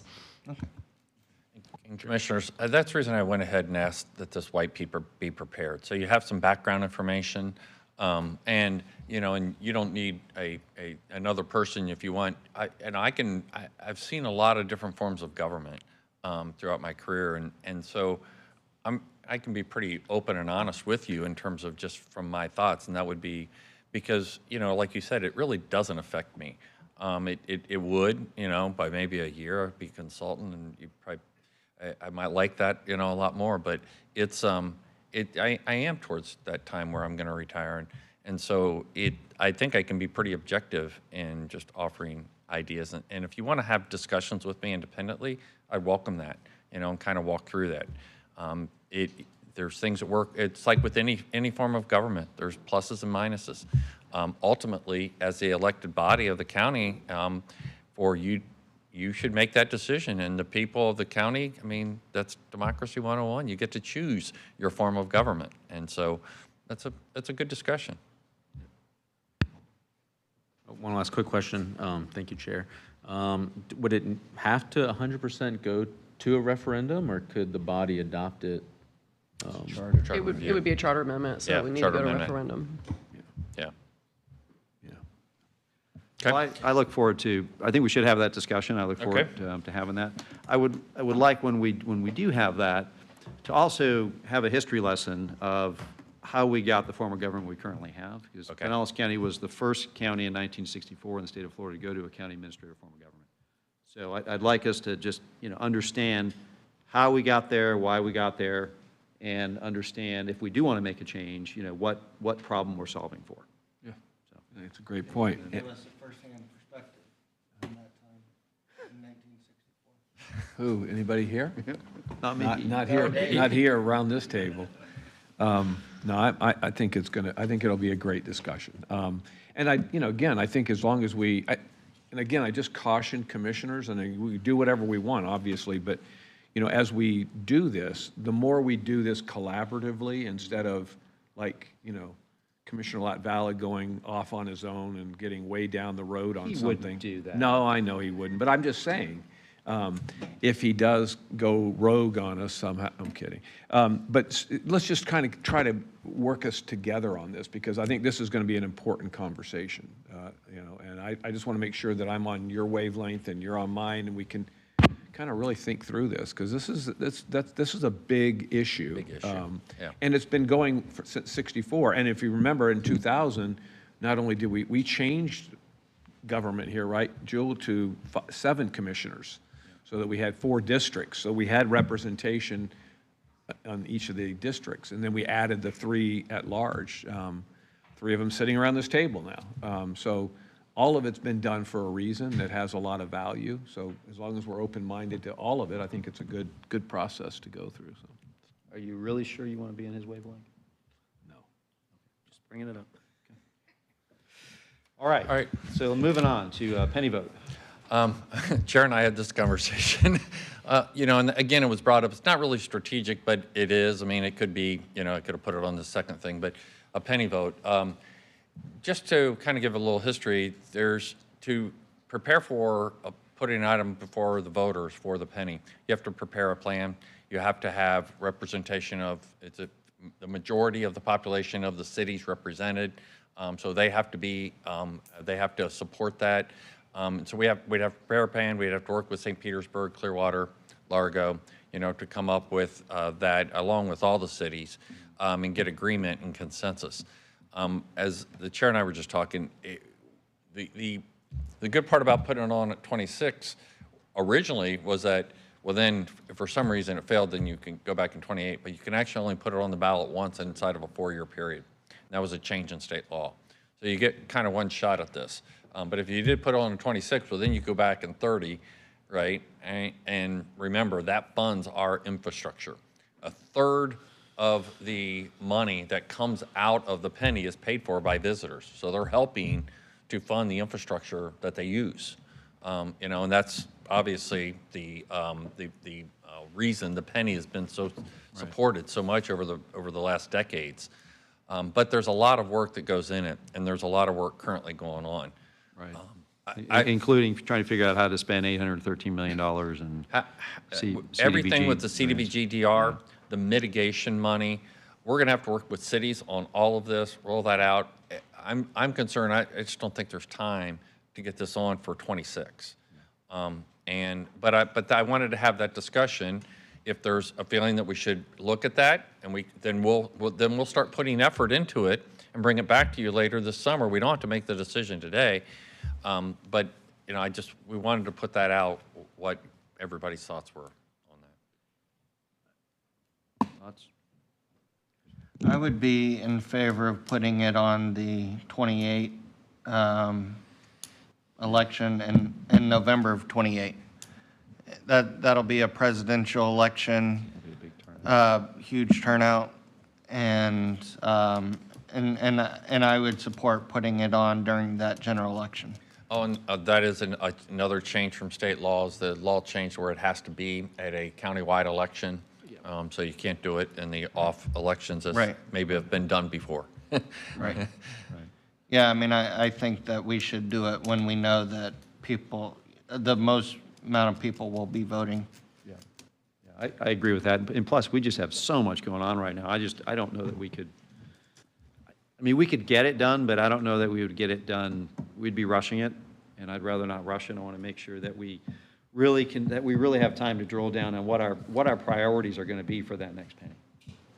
And it's going to be important to get good input from the municipalities on that as well. So, and everybody right now is really still focused on recovery and trying to figure that out. We got another hurricane season coming up, so I'm kind of thinking 28 is better. I know the state law has changed in terms of using public funds for referendums, tax referendums. Correct.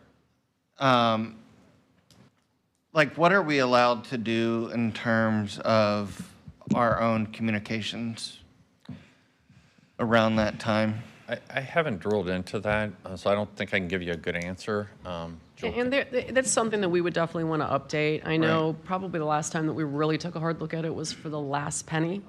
And it is an area where there have been some changes. I can tell you with the last go-round, we are limited to factual information, so no advocacy. And the opinions at that time, and we need to update this to make sure that this is still current. But the opinions at that time, you know, they were pretty specific. When it came down to advocacy, you had to be saying vote for, or, you know, I'm in favor of. So, you know, you really had to have some pretty overt words. That's the part that I want to check on, to see if you still have to be so specific. That was the general limitation before. And even on last time, you didn't hire a firm to go out and run some type of a campaign. It was done internally. The facts speak for itself in terms of the value and what we can accomplish, and communications really worked with the departments and the commission to just get that word out, and it passed by overwhelming margins because it goes to infrastructure. Well, and just looking at the school referendum this year, you know, that's very popular, and it passed overwhelmingly this year. And, you know, I think the penny largely it will be the same, but even internally, you know, and we have time between now and then, but I want to expend the least amount of money as possible. You know, trying to convince our residents to support this, because I think they speak for themselves, you know, when they drive around and see the different projects. Well, and we've done, I think the county's done a good job with identifying penny projects. Right. You And I think we tell them between now and then, like, these are penny projects, this is what you've gotten for that penny. But when the time comes, I don't think we need to try to convince the public to tax themselves. They Yeah. want to do that, so be it. Yeah, I think in the past, we have had, there have been some signs put up along roads. I remember Keystone Road for one, where there'd be a sign that we penny for Pinellas funded. So people had a visual that they could see. It was pretty powerful. The main thing is really having the outreach to our residents so that we go around the county and just get input on what kinds of things they would like to see us spend the money on. I don't think there's any issue whether people would support a penny, because the idea is that it is paid for somewhat significantly by our visitors. But if you don't have it, we're going to have to raise millage to pay for capital. 100%. Most of our capital at this point comes from our penny. And if we don't have it, we're going to have to do something to keep the roads going and all that stuff. So it's going to be important that at least not to sell them, but to understand what the trade-offs are. And we can do that with those caravans. We almost called it caravans going around the county. And so I think it's really important. 2017, the only thing good about 2017 was that it wasn't late like 2028 or 2028 we've seen. know. It's like, that's just around the corner. Yeah. You're only 1 year away from it being expired. Yeah. And it was 2016 seemed real early. So 2017 was the sweet spot, except it really primarily only, got St. Petersburg's input, because everybody else in the county didn't have an issue except this item. And so there wasn't as big a turnout. And it was St. Pete centric, which, brought on a lot of cynical retorts or comments about that, because it was basically pushed by a certain part of the county. So this is why they don't allow that anymore. So we'd have to do 26, 28. I think 28 is probably the right way to go. I get a little bit concerned about that late in the process, because we're, like you said, are only a year away from but I'm not really worried. I really think the residents will support it. We just have to figure out what we're going to spend it on. And, commissioners, you're the best advocates for that. You speak to so many groups, and certainly communications can come up with a plan and use social media and help that. But your plan is really just talking about what you did. And you did exactly what you promised in 2017. In fact, if you look at, we originally said we were going to spend, 45% on roads and bridges. We're actually spending 58%, that's almost $500 million on roads and bridges, hard infrastructure. You've increased that area, and even, brought down community revitalization and things like community centers and things like that. But we've delivered on almost every one of those projects.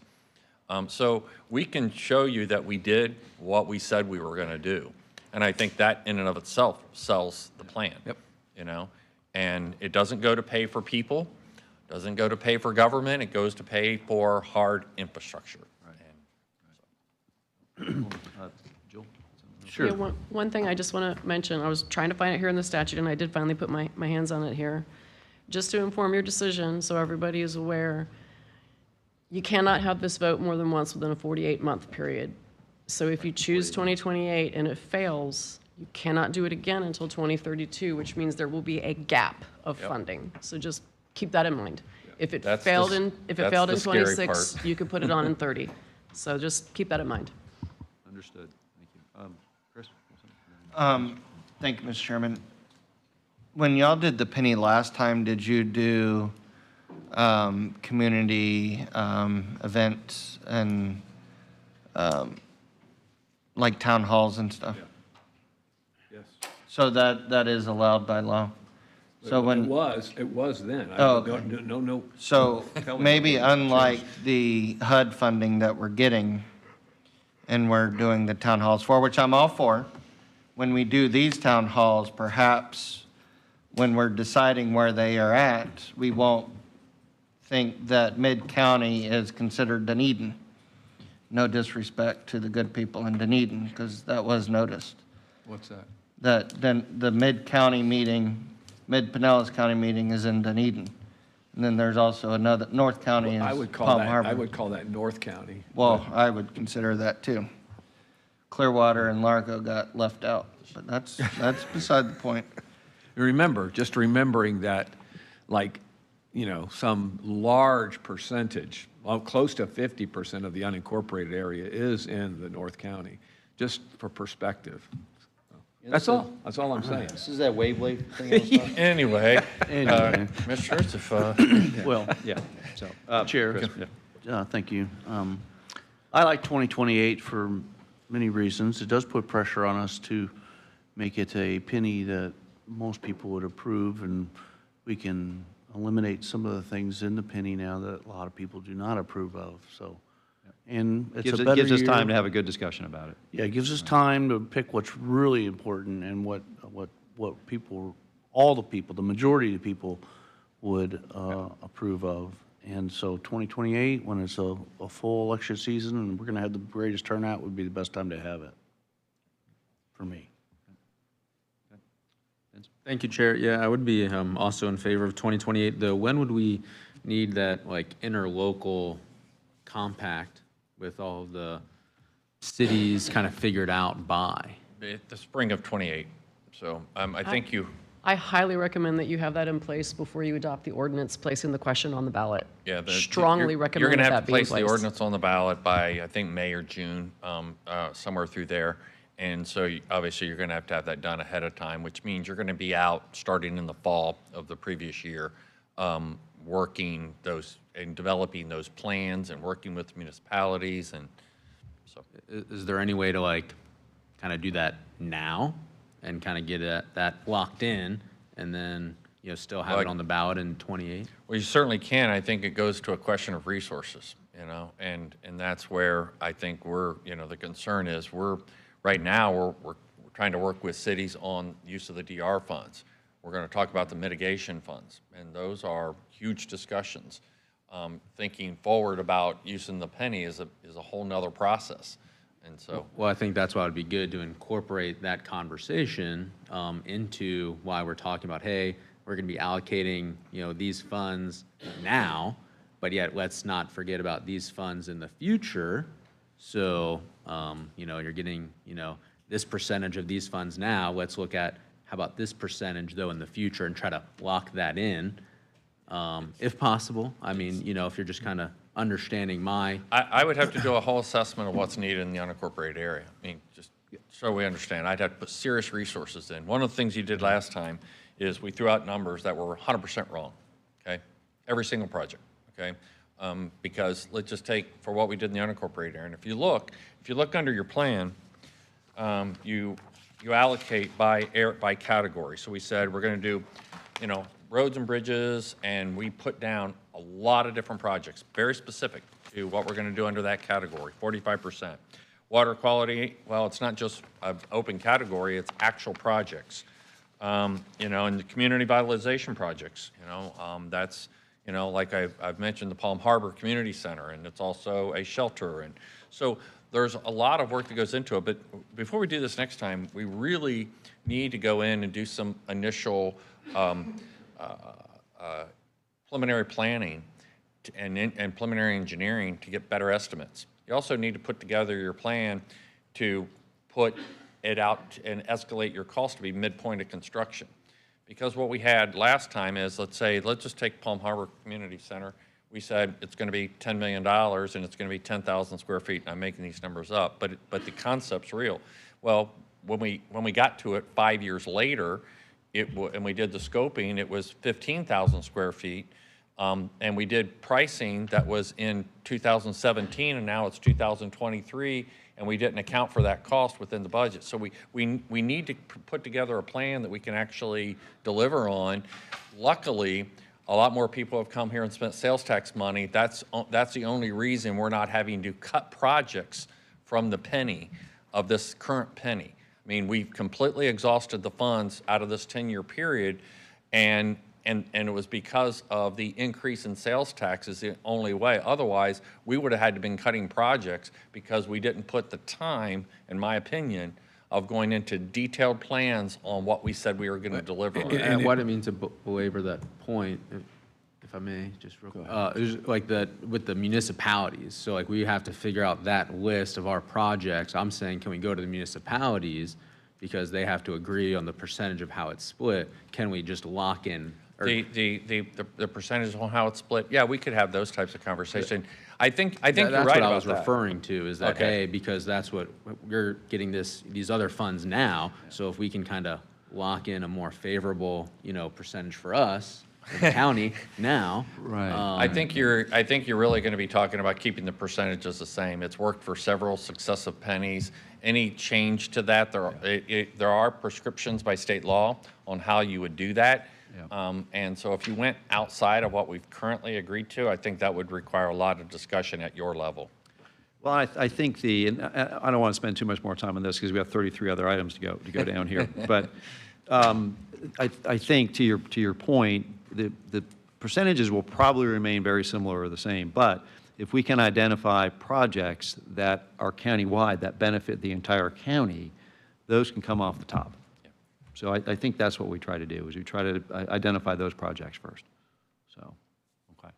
All right, well, why don't we, Well, want some real quick, Dave? Yeah, just, yeah, and some of that cost, you said 45 and it's 58, was out of control cost increases. I mean, it wasn't necessarily more projects. We just got slammed on cost of goods sold, so to speak. That's correct. No. And so there's only, I think back to your point on percentages, I think, we can stay somewhat, in line. But I do think that when you go to your city managers meeting and you're talking CDBG, all this other stuff, not CDBG, but the other project, that we talk about the fact that there is discussion going on at the county commission right now about the next penny. Okay. And let's kind of develop that timeline that you're talking about, like here's when it's going to be on the ballot, and back it all the way up. And just, if nothing else, we have a general schedule that kind of lets everybody know. At a high level. Yeah, at a high level. Yeah. That we're going to start going to around the county in 2026 or whatever it is, and start talking to our residents about what they're looking for.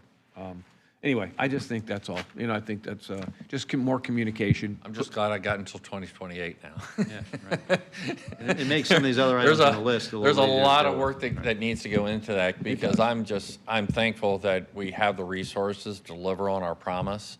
What we've struggled with at staff level is, had that revenue source not increased because of that, we would have had to be coming to you with making some priorities on what we can't do, and that would have been tough, because they're all needed, right? Okay. All right, let's move on. The next one was brought up by Commissioner Scott regarding evaluate tourism development tax for funding for beaches, parks. And you actually got a memo from the county attorney's office back in January that talks about the structure on when you can do that. It has to have a clear tie to increased tourism, okay? So just because you got a park doesn't mean you can go spending tourism money on parks. To do this, we would need a program, because it's not just, clearly Fort DeSoto would be an easy one, right? Okay, because it is definitely a tourism draw. But there may be municipal parks and things that would also be eligible, and this is a countywide TDT tax. So we need to develop a program. If this is something you want us to kind of frame, and you want this to be a priority, then we can go out and work on it. If there's not consensus around that, then we'll take it off the list. Well, now that we're not funding a stadium, I think this is, it's important to me, but I think it also, now that we're not funding a stadium, of how do we evaluate using those funds in the future? And I would like to find ways that, I heard this, and you guys probably heard it too, so many times during that discussion last year with the stadium is we explain how we can use those funds and how we cannot use those funds, and that we cannot use it in a way that benefits the residents. Typically, is you're just not trying hard enough. Well, this is a way that benefits tourism if it's the correct parks, and benefits our residents. So I would, to me, that's important, of trying to find ways creative ways of using these TD funds to support tourism. But also, we saw how important the parks were. During COVID, right? All you heard was, when open the parks. After the storms, how many emails do we get? When are you going to open the parks? What's your problem? Get off your duffs, get these parks open, right? It's incredibly important to people. So, so what do y'all think? Is there?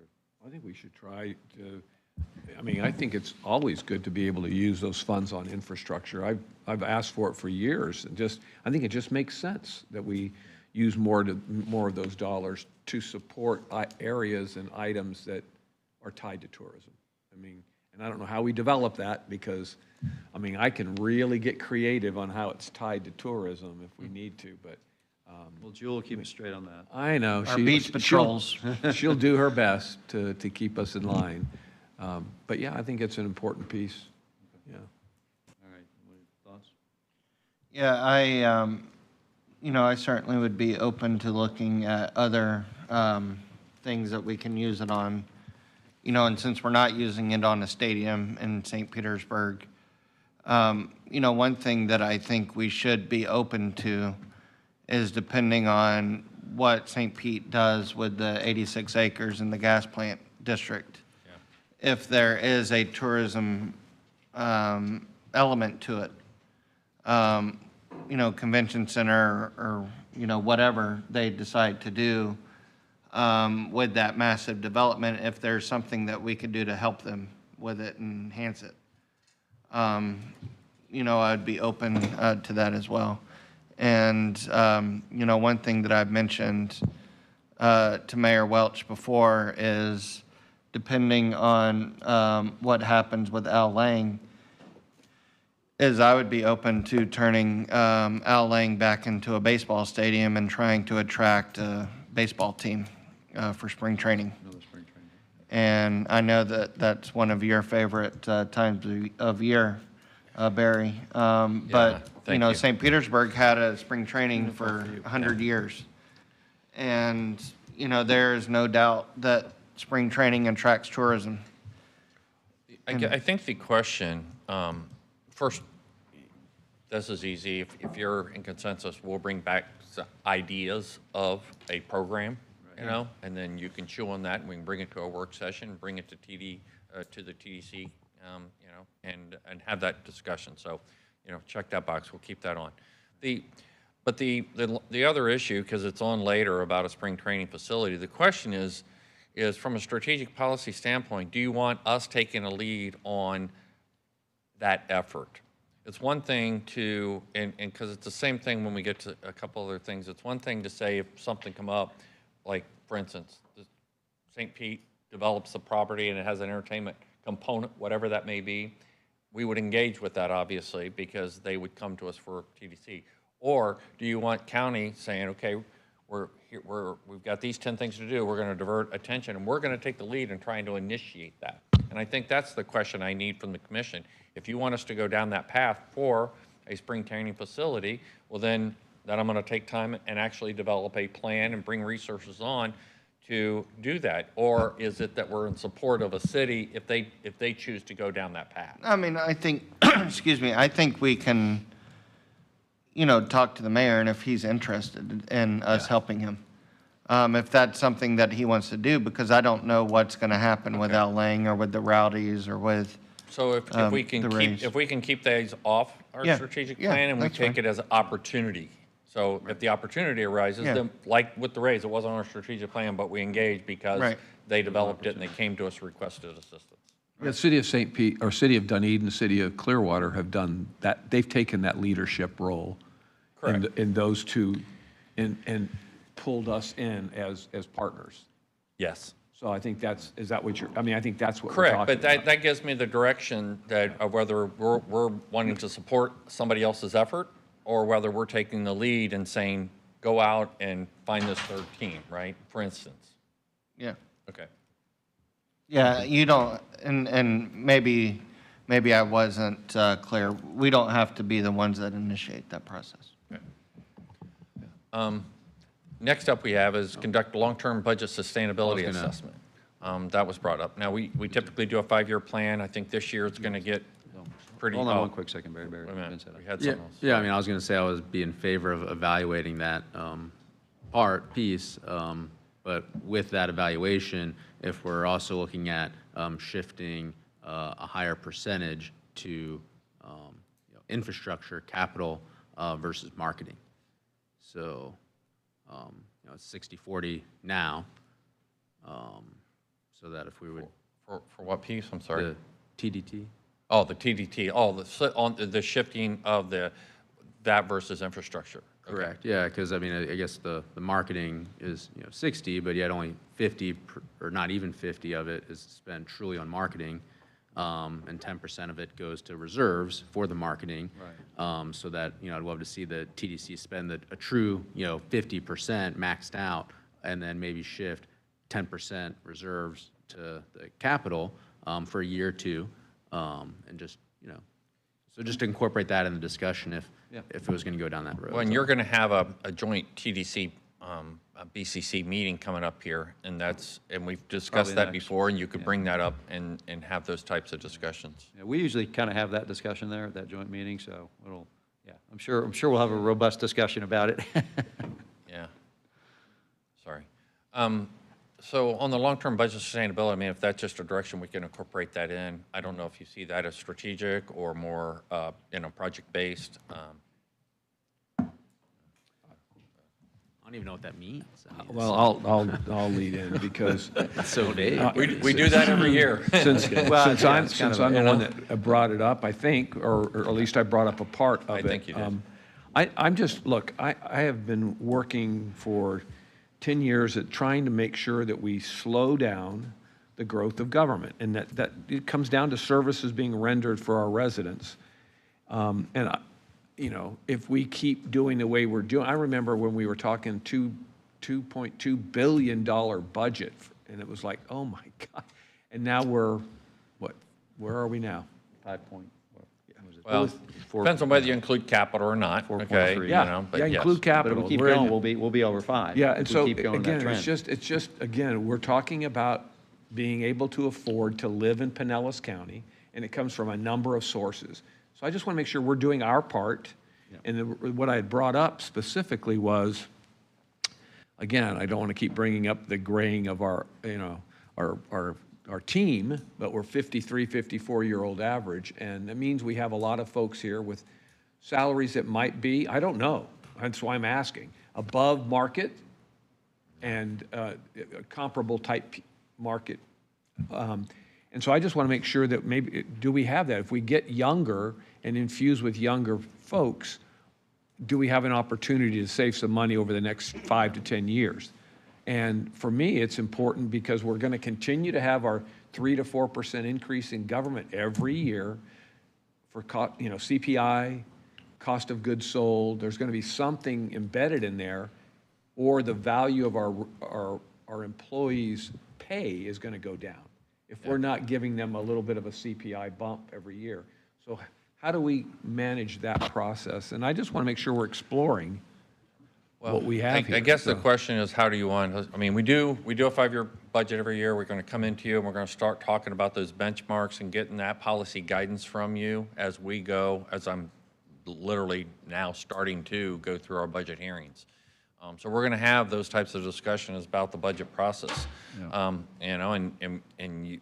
Well, I can tell you in the past, we have focused mostly on our current budget, the one that's for next year. Correct. We have done that 5-year plan, but if we're going to use that as the mechanism, that's fine. But let's engage more with those long-term things that we can look at, to consider, to kind of slow I think that.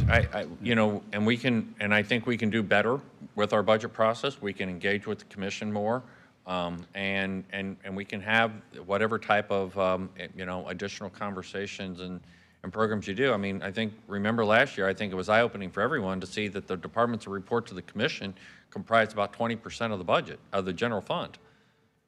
That's tough. So, sheriff, elections, clerk of courts, those are departments that, and you get into others that have separate funds. I mean, it becomes, it's a little bit more There different. seems to be an appetite, whether it's at the national level, state level, and even our compadres across the bay did something yesterday, trying to just watch our spending, if you will.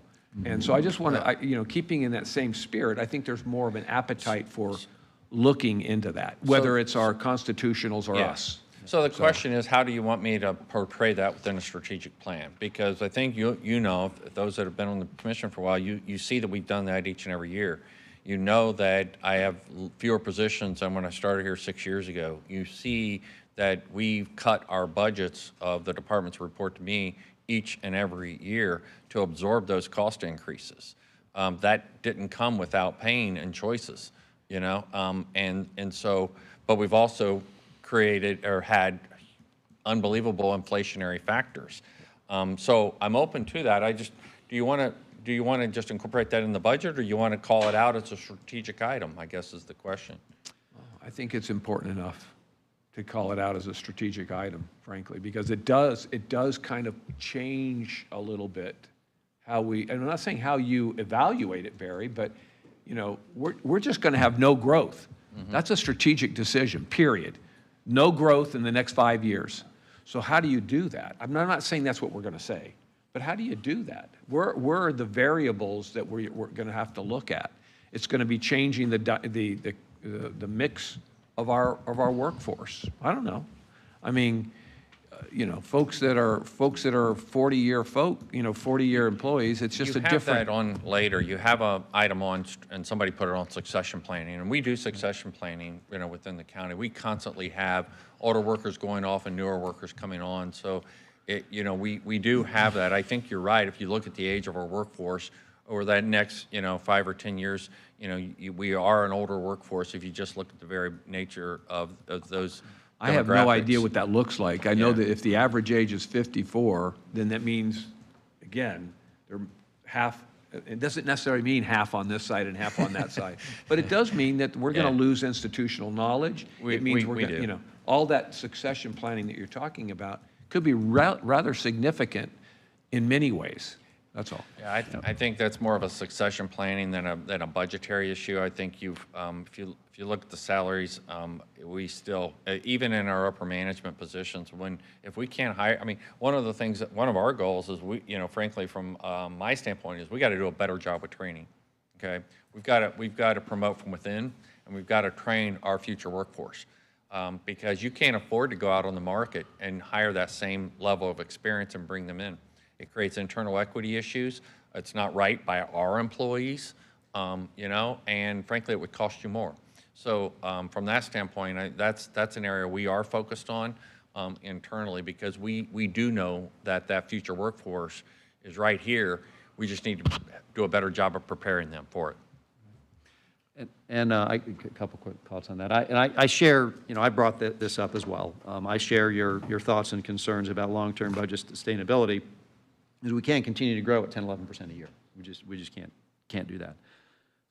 But two quick thoughts on that is that, one, typically when we get the budget presentations, there's a stress test involved with that. And I don't know if we get that for every single department or not, but I would think it would be helpful to do that for every one that's brought to us, is what it would look like if it's 3, 5, 8, whatever percent, if we had to bring that down. And then also, I'm working on which I'll email to you guys probably sometime over this weekend once I get it fine-tuned. But I'm working on a DOGE resolution for us to consider on Tuesday, which could also be part of this. Yeah. And I guess the question is I'm one of 11 appointing authorities. I have asked that the other appointing authorities, non-constitutionals, prepare those reductions. As you know, even with salary increases and health care increases and contractual increases, the departments report to me went up by 1.9% last year. Way below what our overall budget, okay? And so the question is who do you want to incorporate that? The constitutionals?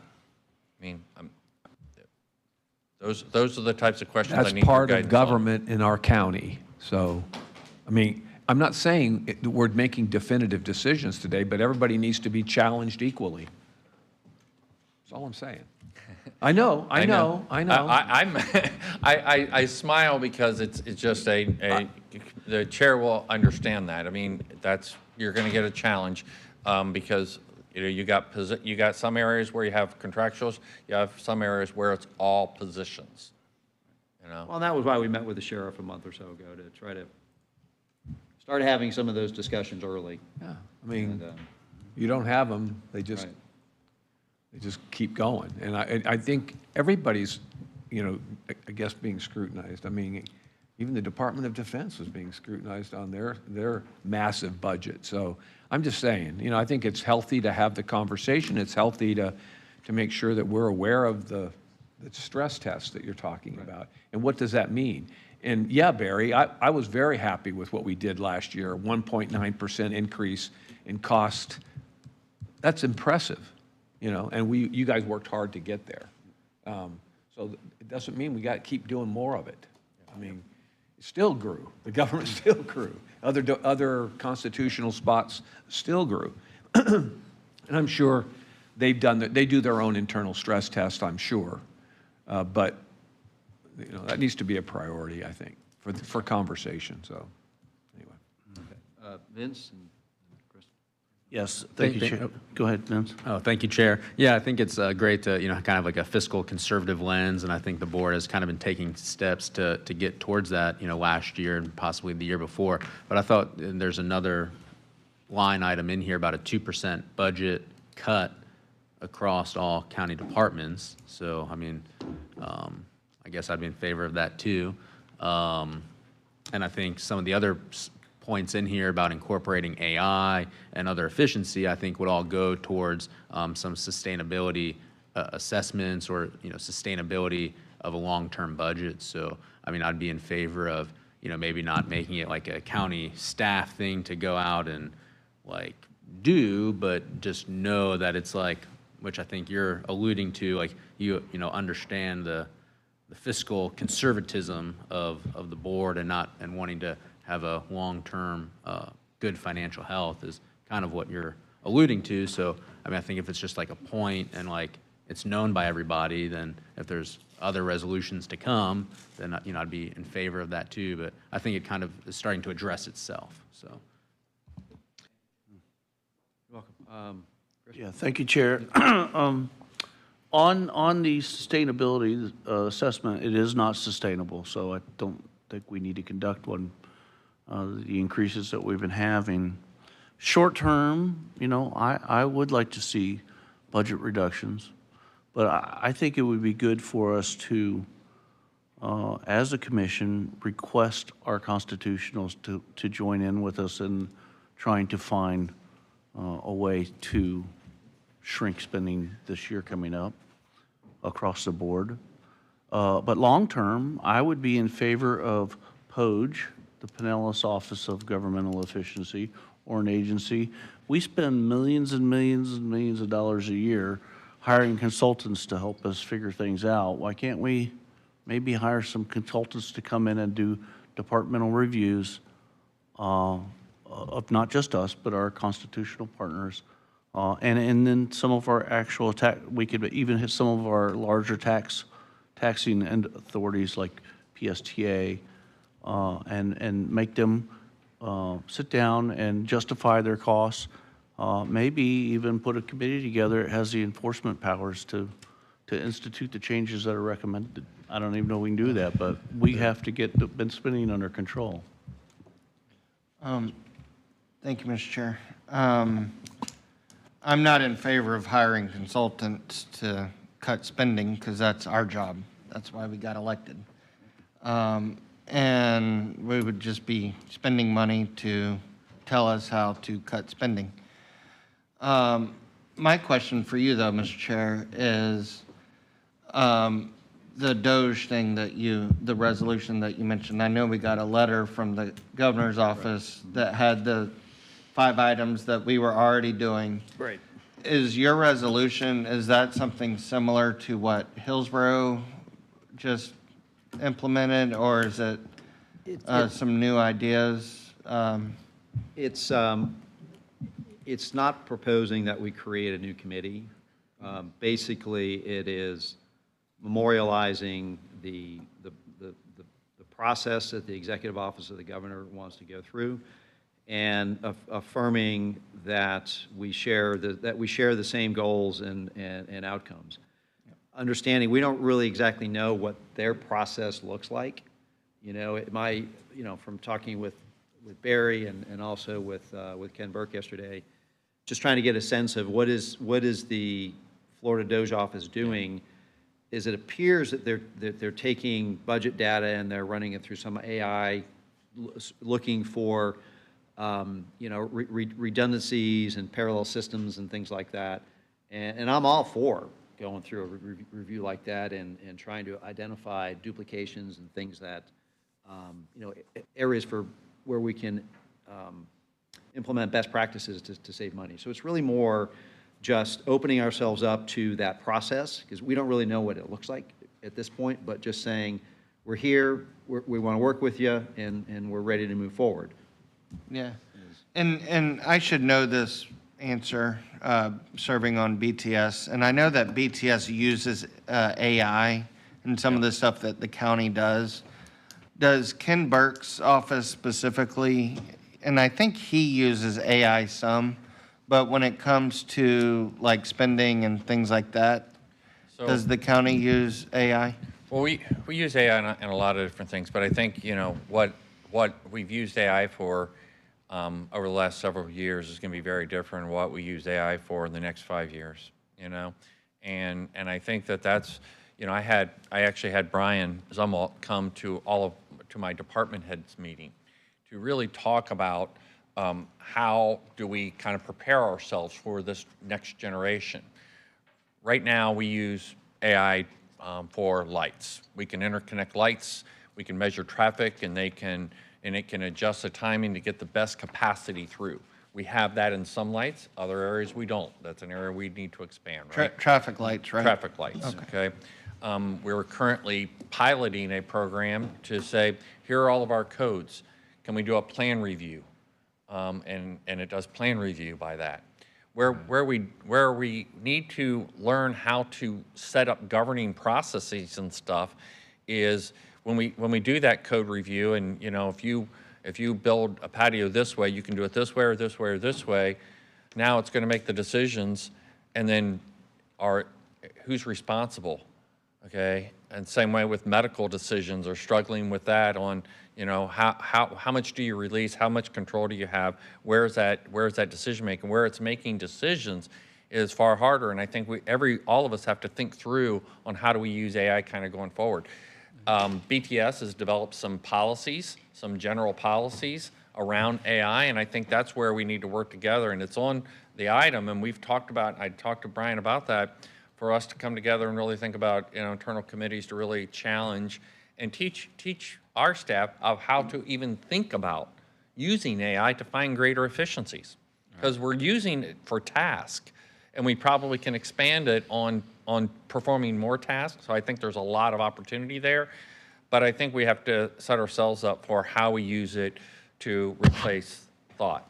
The AI that you mentioned in traffic lights, is that from the 18 million that we spent in the budget cycle or two those are going to be ago? fully AI compliant. I'm going to imagine they are. Portion, yeah.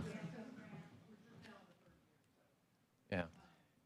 And that's where, having a control center that says, okay, there's a wreck here, so that means people are going to divert over here, so we need to increase the lights. There's no humans that can do that fast enough, but as you get these interconnects, and it's measuring flow, and it senses that, and that's the type of stuff where we can really greater efficiencies. So there's a lot of tasks like that, but I think there's even going to be more to the point about, how do we deploy resources? How do we use that differently? That's where I think we have to set ourselves up for that next generation. Right. Yeah. Well, I'm kind of sensing that there's a nod to keep long-term budget sustainability on there. Yep. Thank you. Yeah, I think so. I'll just, if you guys can just indulge me for a minute, I'll just read through my draft here on this Doge, and if you have any thoughts, you can tell me. I'll skip all the whereases because, that to just take up time, but Pinellas County Board of County Commissioners supports EOG Doge's efforts to identify unnecessary spending, create efficiencies, and save taxpayer dollars. In a good faith effort to facilitate the mission of the EOG Doge team, the board and staff will work in collaboration with the EOG Doge team to conduct any required comprehensive reviews of the county's budget and operations and provide reports to EOG Doge team on a timely basis. Through this partnership, and to the extent consistent with state and federal law, the board will grant the EOG Doge team access to necessary records and any physical premises to review documents and data which may assist the county in identifying efficiencies. The board supports identifying and working to eliminate misspending, unnecessary programs, misaligned grants, and redundant contracts within the county, including those which may be inconsistent with the policies of the state. The board will fully cooperate with the EOG Doge team to recommend and implement administrative or policy reforms to promote efficiency and maximize productivity within local government. The board directs county staff and elected officials to fully support all EOG Doge team requests permitted by state and federal law and to provide any necessary access and requested information to the EOG Doge team. And then finally, the board appoints the County Administrator Barry Burton to serve as the point of contact and in coordination with the Chair's office for all EOG team-related inquiries.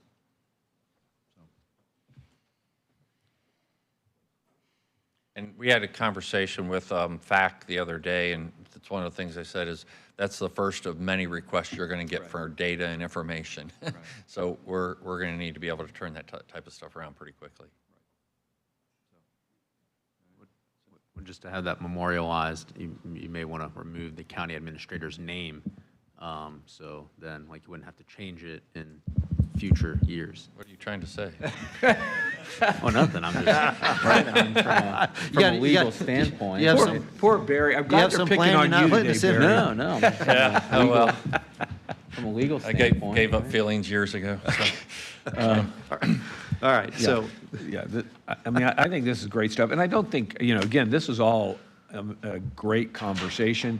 I don't think anybody around this table is saying we want to change how wonderful it is to live in Pinellas County. That's not what we're talking about. We're still, we have that on our horizon at all times because people love it here, whether they're residents and it doesn't mean it's perfect. I just think it's a good thing to keep in mind that, and again, I think the further you get down from federal government, the further you get down, we have to have balanced budgets. We have to have all of that. So I'm not as, but I think the review process is extremely important. So let me try to reword this. Staff's taking notes as we're talking, so let's try to take everything you said and try to put this into a strategic look at, long-term sustainability from finance and finding efficiencies and all the stuff that you talked about, and try to incorporate that into something. That is a strategic goal because it's ongoing. It's something we're starting now, but we're going to continue to do this into successive years, which is truly the definition of a strategic policy goal. Okay, we only have about 30 more to go through. Okay, yep. And I think we can, so restructure the local transportation infrastructure. So this one was really focused around eliminating the 3 millages. We require an alternative funding source for that. So we can keep it on if you want to keep it on a strategic goal. It just requires things that are outside of our control, as we found out in Tallahassee. So to me, that's just part of the budget process that we go through. So we can take this off? I think so. We can review it each year as part of our legislative program, but without legislative change. I mean, they need to address the loft is really what it. Correct, okay. We're good? Next, traffic mitigation, congestion, enhanced transit efficiency, capacity, and safety. Again, that's a long-term strategic goal if you want to keep that, or we can put that as part of our transportation plan.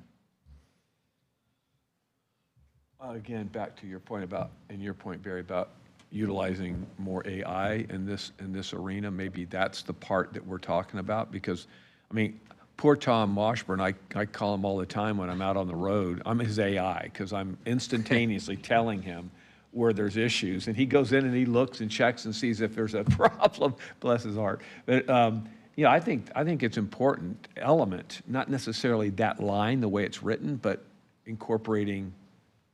So look for alternative, modernization, enhanced technology to find greater capacity in the system, something along that lines. I think, something like that. It's like, enhanced mobility through AI and technology. I mean, just like you said, we had an instance where you're turning left onto Belcher Road and there wasn't enough queue lane because we had taken down Alderman because there was a pipe break down there. And so there was more traffic turning away from that and there was no adjustment being made. Correct. And, so those kinds of things are all, and the mess that's going out on 19 right now, trying to get home at night. Yes, I it know. is absolutely unacceptable Yeah. behavior on all of our parts. It needs to be better. McMullen Booth's okay, Belcher's okay, County Road 1's okay, but 19's horrible. So how do we message? How do we reprogram? How do we divert? How, way over my head, but I know that what's going on now is not right, so. Okay, so I'll try to come back with something that is kind of forward-thinking with that. The next item actually probably combined with a couple of areas. You've got an item on the next one too related to this, but it's really about, I think Commissioner Scheer brought this up, just about having the best and most efficient permit process. And I think that, we've made a lot of enhancements. We got a long way to go. And Kevin's done a great job, and Tom, but there's more to do. You also brought up a piece that had to do more with the land use review with our municipal partners, kind of over at Forward Pinellas. If you're okay, we can kind of combine that, because it Combine them, doesn't make matter. it one. Make it one, because Yeah. it doesn't matter where it's at. Just speed up and have specific outcome measures for whatever to speed up the permit process. So we can have it, it's not not just us, it could be Forward Pinellas or wherever, it doesn't matter. If we can combine those, and that's pretty strategic. I've heard that from 7 commissioners. Doesn't matter which board. It's been a focus, and we got more work to do. So if we're good with that, we can continue. Yeah, I brought up that was not commission. I brought up the rapid review, but yeah. You did? Yeah. Okay, well, I apologize. It's okay. You got a lot of people to manage. So yeah. Well, his issue was over with Forward Pinellas, that's what I remember, but you brought up the rapid review, yes. Right, yeah. So we'll combine that off if you're in agreement. Yeah. Okay, and keep that. Renurse County beaches, is that a project, strategic? I don't know kind of where that belongs. I mean, it definitely is, but I mean, it's something that we're going to work on regardless. I mean, we don't have any choice. It goes for our long-term resiliency. So, it's probably one of the most important things we're doing right now, honestly. So if you want, I'll put that into a more strategic, continue to work with the Corps of Engineers and blah, blah, blah, to, find ways to sustain our, beaches to be the pristine things that they are, whatever. And hopefully by the time we get around to this, memorializing this discussion, we can check the box because it's done. I hope you're right. From your lips, Mr. right? Chair. There's still more work to do on that, but, okay.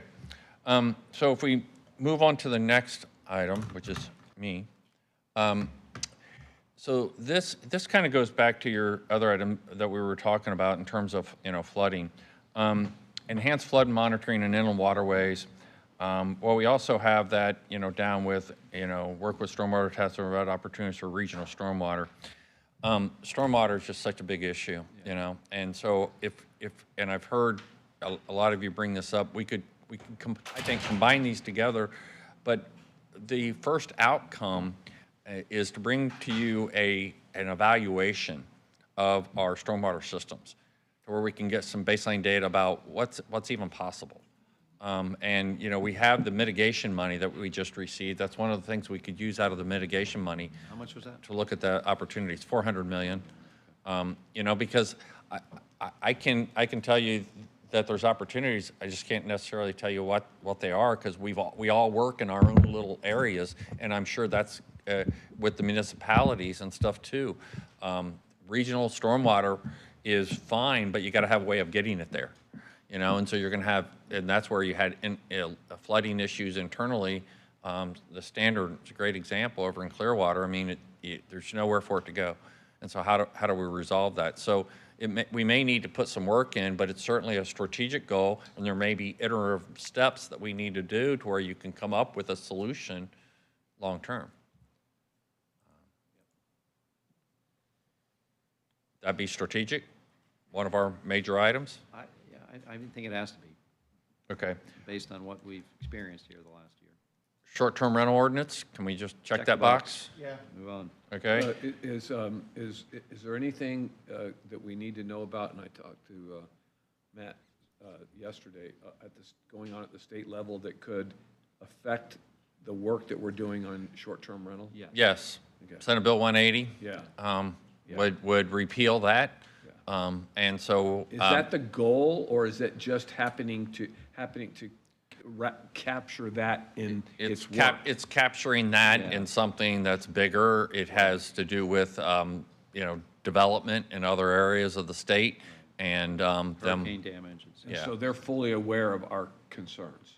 We made it well aware to the bill sponsor. The chair briefed all of our legislators when we were in Tallahassee. Our lobbyist has briefed all of our legislators. It's a bigger issue that is being the question is, can we carve this out to get to their intent and let them do whatever they're going to do, but keep that preference to where we have the ability to modify ordinances that make sense. And that's why I was asking if this was the target or something else was the target. Correct. It's just kind of getting caught up in You got caught into it. We submitted alternative language. Okay. And hopefully they'll use that. Okay. And review animal rights ordinance. I think it's a project, but, so we can keep that under projects and we'll bring that back. We just talked about that. We talked about stormwater. Review public-private partnerships in human services. Again, this was brought up. Project, strategic. Probably more, it's probably more project. I think that goes more to long-term budget sustainability, but this is probably a project that tucks underneath that, I would think. So can we just pull it off and we're going to do that as part of the budget process? I think so. Okay. Because it's got a point in time. It's got a beginning and an end. Rather than strategic, multi-year. Yeah, okay. I agree. And then we just talked about incorporating AI. Again, we incorporate that into transportation, but it covers a much more broad area. Covers everything that we do. That may be the strategic language right there. It really is when we're talking about budget sustainability, you're talking about doing things differently, and that would be a piece of it. But so I don't know if you keep, where do you want it? I'd put it in the strategic, because that's really what we were talking about, right? Okay. Almost right there. I can put that into strategic. That really goes to evaluating what we're doing. Evaluate report back on short and long-term housing. So we do have coming up here, I think in April or late April or May, I think it's actually first week in May, having that kind of housing discussion with you. So I just know that that's on the horizon, and you want to put this as like a project, or do you want this to be a strategic, initiative?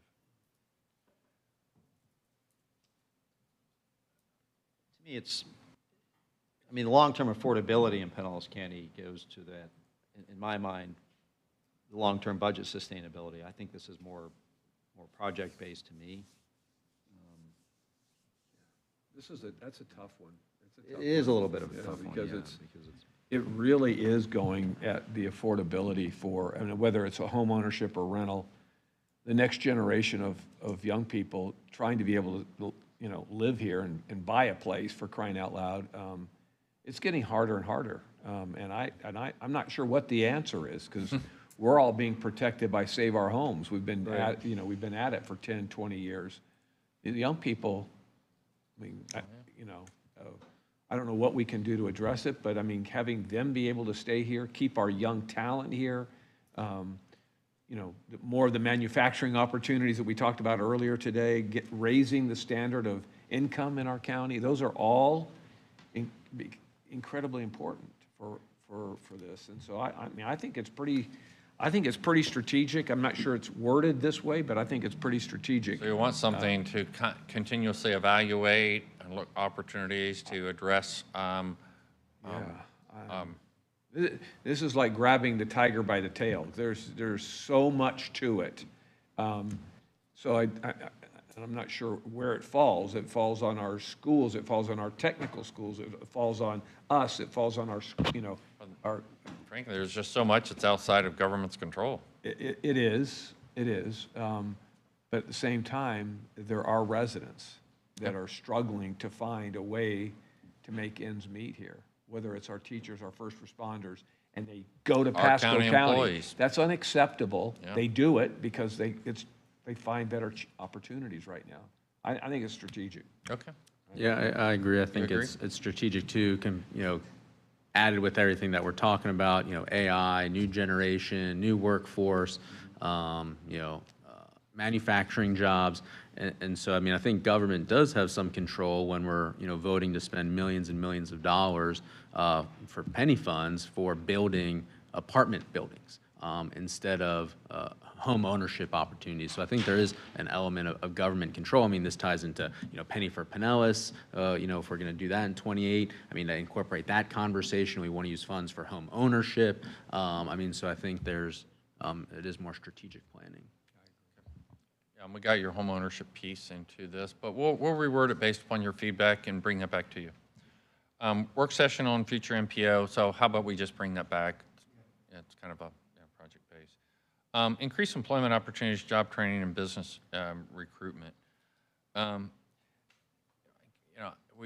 was brought up, and of course we had AMSkills in, today. One of the things I think we have one commissioner that serves on CareerSource. I mean, CareerSource is our job training, and we focus. I think there's better linkages that need to occur. You got a new executive director there. We also have, like I said, the Science Center funding to be able to put that out. So I'm not sure where you want us to go with this, and so I wanted to bring that up for discussion. I think this is definitely strategic, but I don't know if it's necessarily strategic for us. I think it's more Pinellas County Economic Development, it's for CareerSource. To me, it's more tucked under, I mean, we have a whole department that's Pinellas County Economic Development that's focused on that. So I think it's more suited for that.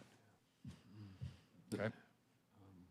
I know Dave's humming and hawing here. So Yeah, I'm hemming and hawing. I mean, I don't want to make everything strategic, but to me, the essence of better and more higher paying jobs to business recruitment, and I know you all have been on these trips to visit some of the companies that we have here. You don't even know they exist until you get out there, and you're just overwhelmed and amazed, and you find out their issues that they have right now is finding good people to work. One of them, and so I just think that's a pretty big deal. And again, I don't know. It sits under economic development, maybe, but it's still ours. It is. That's ours. But we can't incorporate everything that are out in the departments into our strategic. And I'm okay if you want to keep it there. If you want to keep it there, that's fine. But I think the one thing you should keep in mind, utilizing CareerSource to close those gaps is absolutely critical. And I don't think that's been as effective as it should be in the past. We sat there at One Pinellas Business Alliance, and I watched our businesses talk to people at the community college and say, we used to have great contacts and we lost them. Well, it just happened over time. Well, that's easy. If nothing else, and we help bridge those and have those discussions, and they come up and do a better job of the SEDS. We have a regional SEDS, but you need a specific SEDS to Pinellas County. SEDS is Comprehensive Economic Development Strategy, so you identify your critical skills shortages that is told by our employers, and then align your training opportunities to where all of your funds are going to solve those business issues. That's the alignment that it will help that. I don't know that it'll solve it, but it'll certainly help it. Have we had an opportunity, or can we have an opportunity somewhere to, from the Pinellas County lens, to take a look at that regional economic study that was done by Partnership? Yeah, it was and Tempe the Partnership. USF, they had that. Yes. And how that things are changing. I don't know the absolute numbers are relevant, but the changes in how we're getting better in some areas and not so good. And I think, when are we going to have economic development and St. Petersburg College and them in? 17th? So next 2 weeks from now? I heard somebody say. So we're going to have a workshop, and so you're going to have Cynthia here. You're going to have St. Petersburg College. You're going to have Bart, his city manager in Pinellas Park, talking about the efforts of the One Pinellas Business Alliance and what they've been able to accomplish and some of the things that they see. And I think it'd be a great conversation with them. Make sure that they incorporate that study into their thought process and the conversation. I think it's important just to Yeah, see. it we, is. We are on the same, we're a little different. I think just understanding that piece in our, how it fits. It's a great conversation, and we can do that, and we can incorporate it there. Another item you had on there is research storm hardening barriers for county facilities. Is that more of a task, or how do you want that? I'm sorry. I think that's a good task. Yeah, I mean, research additional storm. not necessarily strategic. We constantly do that and probably need to do a better job with that, but. I think that's more of a task thing. Okay. Research opportunities for unmanned aerial vehicles, known as the drones. I think that really come out of how PIE is incorporated. I have tasked Tom to be the lead for the county on that. It was really a partnership between the TPA and St. Petersburg was where that begun. Yeah. And so they were kind of trying to figure out where it's going, but certainly bringing and having Tom be our representative on that, he can bring back and update you as progress continues. Kind of checks that box, I think, of what you're looking for. The next item, updating the naming policy. Again, that was a request of the commission. We'll bring that back. I think that's a task. You can also discuss when we bring that back the item that was brought up by Commissioner Laval on renaming the Bayside Bridge. And I'll just speak to that real quick. I mean, I don't think it needs to be in the strategic plan.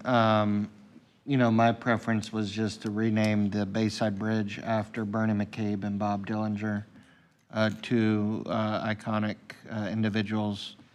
One was the attorney, the other was the public defender. And the reason why I believe that the Bayside Bridge was important was because it leads to the courthouse, which they both worked at for decades. And, it's not a partisan thing. One was state attorney, the other was the public defender. And, they weren't just icons in the legal profession, they were icons in the community. And they did things outside the legal profession. They both were dedicated, for instance, for kids. They both served on JWB for a very long time. In fact, the state law was changed to allow both of them to serve on JWB. And Bob Dillinger, really up to his dying day, was focused on feeding the hungry children in our schools through the Nourish to Flourish program. And so, they both were icons, not just because they held elected office and not just because they were the state attorney and public defender. And so I believe renaming the bridge after both of them would be a very deserving honor. And I've talked to both of their widows to get their permission. So we'll bring that back to a work session for discussion. Yep. Okay. Moving on to our parking lot issues, staff succession planning. I would just want greater clarification. Do you want that to come back for a discussion at a work session? We incorporate that on a constant basis. Again, training and development's probably key to that. What we were doing 2 years ago is different than what we're doing today, and I don't think it's a parking lot item. We're dealing with it, and it's part of some of the other discussion we had in the strategic a little bit. Yeah. So you just wanting to know that we're incorporating that and doing it, so we can take it no. off. I think so. Okay. Okay. Convention Center, Commissioner Nowicki brought it up. Again, I'm looking for whether you want us to take the lead or we'll just be responsive if the item comes up. If there's somebody that takes that or proposes that, then we would partner with them like we have with other requests. Or do you want us taking the lead, going out and, Well, I don't think it would hurt, if I may just real quick, to at least make it known to the city that, we're willing to help.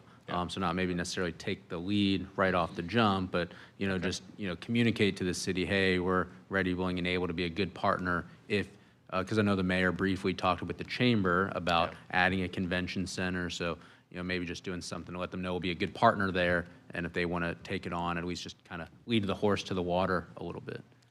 We can certainly partner with them if the item comes up. We'll take it off of here for now.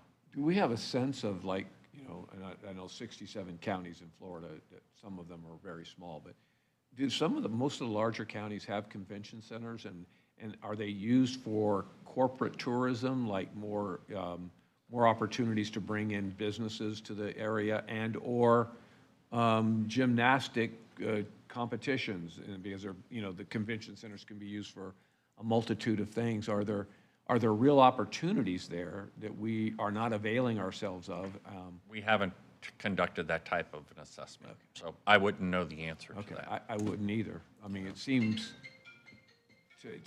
seem to me that on the corporate side that we're a little bit light, but I know a lot of these big hotels are building them into their They are, system. And they become conference hotels, Right. And a lot of times they're attached to a destination, and then you put that into a nonprofit to be able for tax purposes. And I don't want to so take business away from there's- others, but If the opportunity come up, my recommendation would be that we would do that type of an assessment, and market analysis with the proposal. TDC, would they have any of that information available? Not right now. I mean, no, I don't mean today, but I mean, if Well, that's they could something certainly that- get that type of information, and whether we it's could do that corporate analysis. tourism, I call it corporate tourism, but it's really more, how corporations get away and have their retreats in their own way. They may have some. Yeah, and looking, at the Still Shining, when the TDC kind of released that, program at that, big event several months ago where Chair Scott and Commissioner Peters spoke, I believe it was the San Pearl, their director said that's a big gap in Pinellas County is a larger meeting space. And if you look at a lot of the hotels that do have meeting space, I mean, I think the biggest one is only 50,000 square feet, which is half the size of a Home Depot. So, I mean, you can't really have like a big, true, citywide convention anywhere in Pinellas County. I would like to explore it. I don't know if we're missing anything or we're not. So it'd be nice to. And if we're partnering with the city, I mean, obviously the city controls that land. I did convey that to the city because I knew, where Commissioner Nowicki, I think he conveyed that also, that, if there's, but I conveyed it on the entire 86 acres, that if there's, you're going to be looking at something in the future, right? I mean, things are going to change. So we're going to have discussions with them as that falls, and I've offered that we would partner with them and talk, as that unfolds. There's several things that you're going to have more bites at this apple. We've got to talk about the CRA that's there, and we had kind of set that up for certain structures, and those are going to change now, and so there's more discussion that needs to occur as a result. Since the current owner doesn't really have a plan for what to do with his baseball team, the lease runs out in 28 at the Trop. Correct. But is the city allowed to redevelop around the Trop now without the Rays profiting off of it, or do they have to wait until 28? Yeah, they've got to wait till the lease runs out, and the lease will automatically extend based upon the time that they're out of the facility. Right. So if The current contracts provide that they would get 50% of the profit. But since he doesn't have a plan, invariably, he's going to probably ask to stay there. But they could just say, if they wanted to, fine, but you don't get any of the profits around the site, and they could redevelop around. Sure they could. And, I mean, we're starting from scratch, so 28's not that far away. Right. Okay. Okay, and so we'll take this off and take it with the direction you provided. Same thing with the spring training facility. If the opportunity presents itself, then, we'll offer to partner with the city if that, materializes. The next one, improve regional carrier, and I think Commissioner Scott brought this up. We actually have a meeting, Commissioner Scott, myself, and Tom, with the new executive director of TPA. And so I think that addresses that issue. I think so. Okay. Implement across the board 2% cuts. You always have the opportunity to do that. I mean, when we get into the budget and you see that, but my suggestion is that we wait and make that decision as part of the budget process. And part of our other conversation that we've been having already. So we don't need to put it under a parking lot item. Okay. This was Commissioner Scheer, contracting with capital improvements, cost sharing incentives. So I think you're really getting at looking at alternative ways of doing our contracting. Is that just, that's a task for staff to look at? How do you want to move forward on this? I would like to try to work with staff to implement a policy to get it done. So I don't think Mike? I'd like to work with staff to implement a policy that could get it done that would bring back to the board. That'd be a task to work on. So I mean, if the board's, options, we can look with the county attorney's office and with purchasing on, framing this Framework, in terms of yeah. what we can do, and I think that would be, the piece. I'm looking for direction here, guys. Well, are you asking me if I should leave it in Well, the parking lot or I'm make it asking a the task? commission. Or make it I'm a- talking to one commissioner. I'm Well, asking the commission. if I had my druthers, it would be on our priority list. Yeah, I would support the framework of more discussion on it, so. You want it as a task for us to bring back the way in which capital contracts are done, and first have a conversation about what is allowed by state law, et cetera, and stuff, and then we can go from there about whether we want to move forward. That kind of makes sense to me. Let's understand what we're dealing with first, and then see if there are opportunities for us to improve that process. So we'll kind of do it in a two-step process. Okay. Okay? Improve countywide debris, substantial dam inspection permitting by adding third-party capacity in each process. So you can make this strategic. You can make this as a task. We're currently doing some of this, so we're working with all the municipal, Kelly's working with all the municipal public works departments on, remember, each one had to have a plan. They had to have a plan before last year's storms. In some cases, you had a beach community that designated their beach parking lot as the site, because we've never seen devastation like that, right? And so obviously it was undersized. And so now they're rethinking that and how to share sites and do things like that. That's There's- one piece. And there's legislation at the state, SB 180 is also that sort of addresses this a little bit too. You're right, it does, So- it's somewhat. The substantial damage inspection and permitting process is just a behemoth issue. And, and so we can, I don't want to get into each item because we're going to get into how do we want to help the cities do that. I will tell you, Kevin Guthrie stated that he's not going to contract for locals to be able to use these state inspectors in the future because of the problems that's been created over this year. Either way, we're going to have contracts in place for, we have to have contracts in place to be able to expand that capacity. But the capacity issue on the permitting goes back to the structure of their permitting process. I've talked about that a lot. So we can keep it as a task that, and we can maybe reword this and bring it back to you as more of a. I think this is a task because, by the time we get to the legislative session, there may be some state laws that affect how this is approached. And, you and I have had conversation, I've had a lot of conversation with the beach communities about trying to get them all on the same page, and that's just going to take a lot of discussion with them. A lot of discussion, a lot of time. So I think that's probably more of a, task/work session thing for the summer. Okay. We'll bring back some ideas and things on that. County work remote policy, remote work policy. We have a remote work policy, again, for that we have adopted for the departments under the county administrator. There's 11 appointing authorities. So each one of them probably have their own version of how they do and how they manage that work. Are you looking for me to just bring that back to you and discuss what we're doing?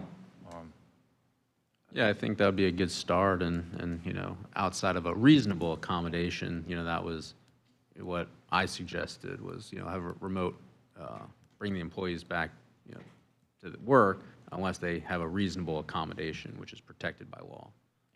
Do you have a policy per division, or is it just one? We have a policy on the way we evaluate each position, and the departments have a lot of discretion in that. And again, they look at the positions where things can be done remotely and how they can measure that work and how they can supervise that work. And so it works pretty effectively. I think it's a necessity really for today's environment. And there are areas I think you would find even with the other constitutionals where they would tell you they couldn't bring those employees back. I would like to, I would like to see the policy come back, at least that we can review it as a board and make any recommendations to change. I would like to review it because I think. I would like it, if we're going to do that, have that conversation, I'm assuming, again, you know what assuming does, but I'm assuming that we're getting a good feel what's going on out in the private sector and what other government sectors are doing, because for me, if everybody else was bringing their people back to work, then we don't have a competitive issue to deal with. It's more of a philosophical one. Correct. But if there is a big play in the government sector to still have 1 or 2 days, I've seen some businesses that are going, they're getting less and less, but they're still keeping a day or two that people can work from home. Right. That's exactly And if right. that's what the market that we're competing with, I don't want to lose people on that basis alone. So it'd be nice to have a feel for trends that we're seeing. And I think we can show you that. We can also show you that absent that, first off, I do support that, you know, for our employees, as long as we manage it. And when I say as long as we manage it, because I've had issues with how we've implemented some of the decisions with the staff. So it requires constant management and oversight. There's no question about it. But where people can do that, let me give you an example. An example that Jeremy brought to me is, he has 6 vacancies for engineers, okay, right now that he hasn't been able to fill, okay? Advertised, applications in, find out that it's in office 3 days a week, remote 2, depend upon the position. He's contracted those exact positions out. So now those positions are managing our projects and they're remote by contract, and we're paying more for that. So imagine if it's a hybrid policy, if we went to 5 days a week, and how, from a competitiveness standpoint, what that would put him in a position on. Are we getting that feedback from residents, or excuse me, from applicants? From departments? Applicants? 100%, absolutely. Our IT, a lot of those positions are 100% remote over in BTS. They are, okay? And he, from a competitive standpoint, he wouldn't be able to compete. Our graphic designer, our web developer, that one is remote. That's the only position that I authorized to be 100% remote. That was part of it. Had to be accessible to come in and meet with departments, but works from home. That's the only position that we have that's 100% remote, and that took my approval. I didn't delegate that down because then that would, spiral out. So we do have controls and mechanisms. It's not perfect, and it probably does require an evaluation periodically for us to make sure, but it is absolutely a competitiveness issue. But I can bring that in, and we can just have it at a work session and discuss a remote work policy if that's okay. Okay. This was, Commissioner Peters isn't here, it was private laterals, and we have it up there as sewers. I think it was actually really water issues. It's a big issue because there's just thousands, and I think I would, maybe we can discuss this at a work session when she's here, because it was really about taking over private sewer laterals.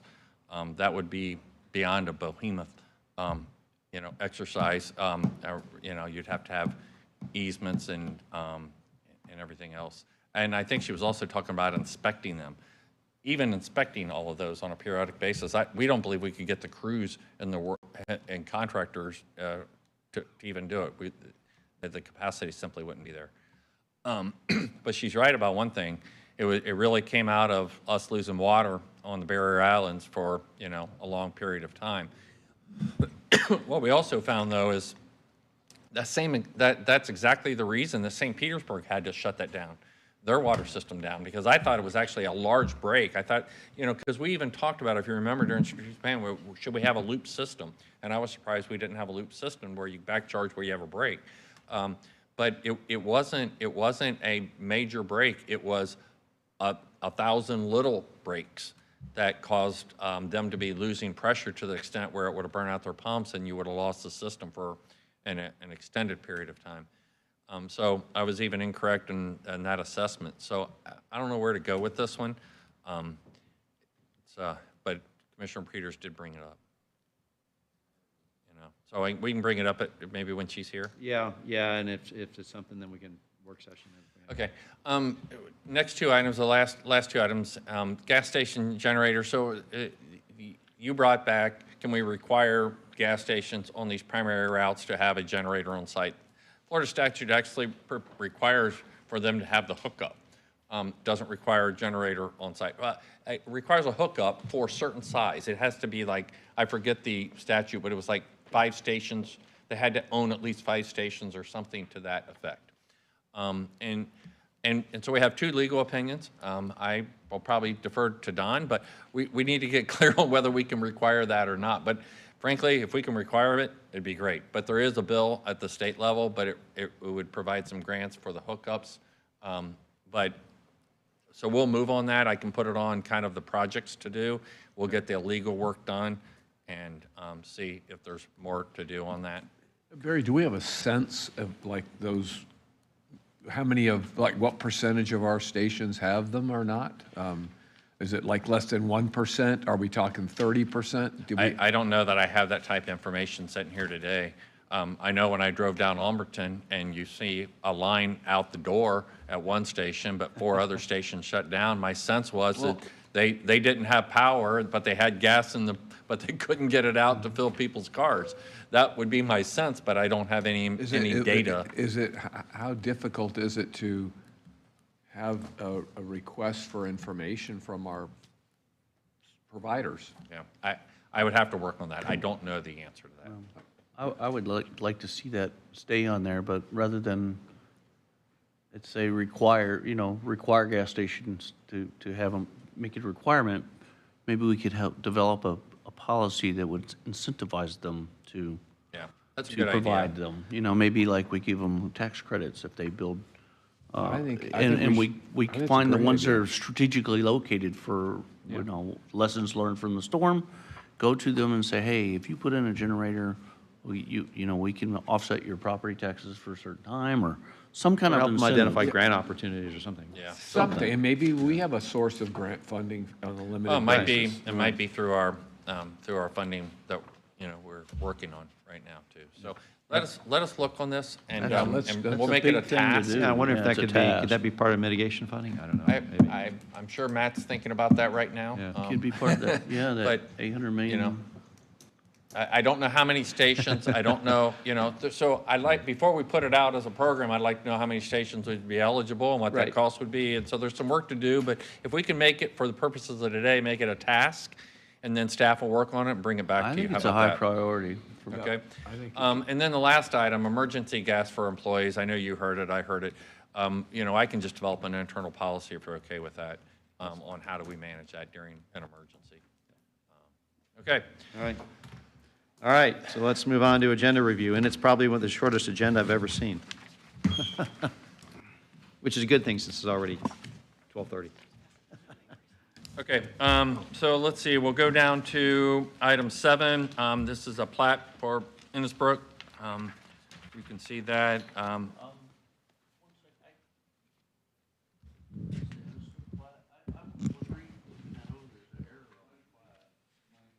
Mike. No, it's the homeowners. Is this the only plat one we got? This is the plat. What item are you looking at? I'm looking at this, I have a note here that there's an error on the plat for number 7. For number 7? Yeah, that's it. They get Ken Burke listed as the chair of the commission. Oh, I don't know if they want to fix that before they bring the milers in, or. Ken's taken over. He heard you, he's That's going to what be I mayor hear. now. Yeah. So I just noticed an error, I thought. We'll follow up with staff, and I'm sure Jill's writing that down, so, actually, it's over in Tom's area. All right, I point to someone, you know. Tom's writing it down, so we'll follow up on that.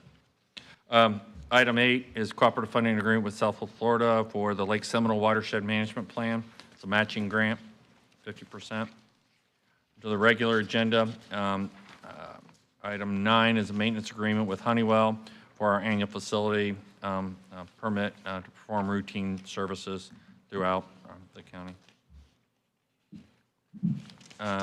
Item 10 is change order number 1 with Southern Railroad for, let's see, what was this for? $5 million to the agreement due to additional millage funding in order to be able to, I guess, do more. Is that, yeah, so we're going to be doing additional work, so it's not a change to an existing, it's just to be able to do more, because it covers a lot of different areas. So it's not cost increases per bridge, it's more about doing more Correct, more work. Okay. Item 11, Second Amendment to an agreement with March Marine Construction for installation maintenance of marine pilings, uniform waterway markers, and navigation buoys throughout our waterways. So I had a question about, I thought the Coast Guard took care of the markers and. No, we have, we have, yeah, we do. Just in Pinellas County waterways and? Correct. Okay. Yeah. All over intercoastal areas and. Under item number 12, I see the folder working its way around. Commissioner Scheer, I think it just landed with you. So that's the confidential settlement on the agenda for this month, this meeting. And I do not have any reports planned. Okay, then we have appointments to the Pinellas Opportunity Council, appointments to Suncoast Health Council, and appointments to the reappointments to the Historic Preservation. Okay. And not to go back, but Chair Scott, if we didn't say if there were other ideas, things as part of the strategic planning. No, that's a good, and I know that we got that, we cut that off the last time because we were wrapping up. Do we want to, we could either do that here or you could submit to me and I can kind of bring that back when we do that, however you want to handle that. You're talking about on the strategic? On the strategic plan. Are there additional things If there was anything else that any other commissioner had that didn't get a chance to discuss at strategic planning, so. I'm pretty darn tired right now. Yeah, I'm thinking. But I do think we need to keep that open. I don't have anything else right now from me, but. Okay. Yeah, I don't have anything else, but I think just make it available in the daylight if anybody does have something to bring it up.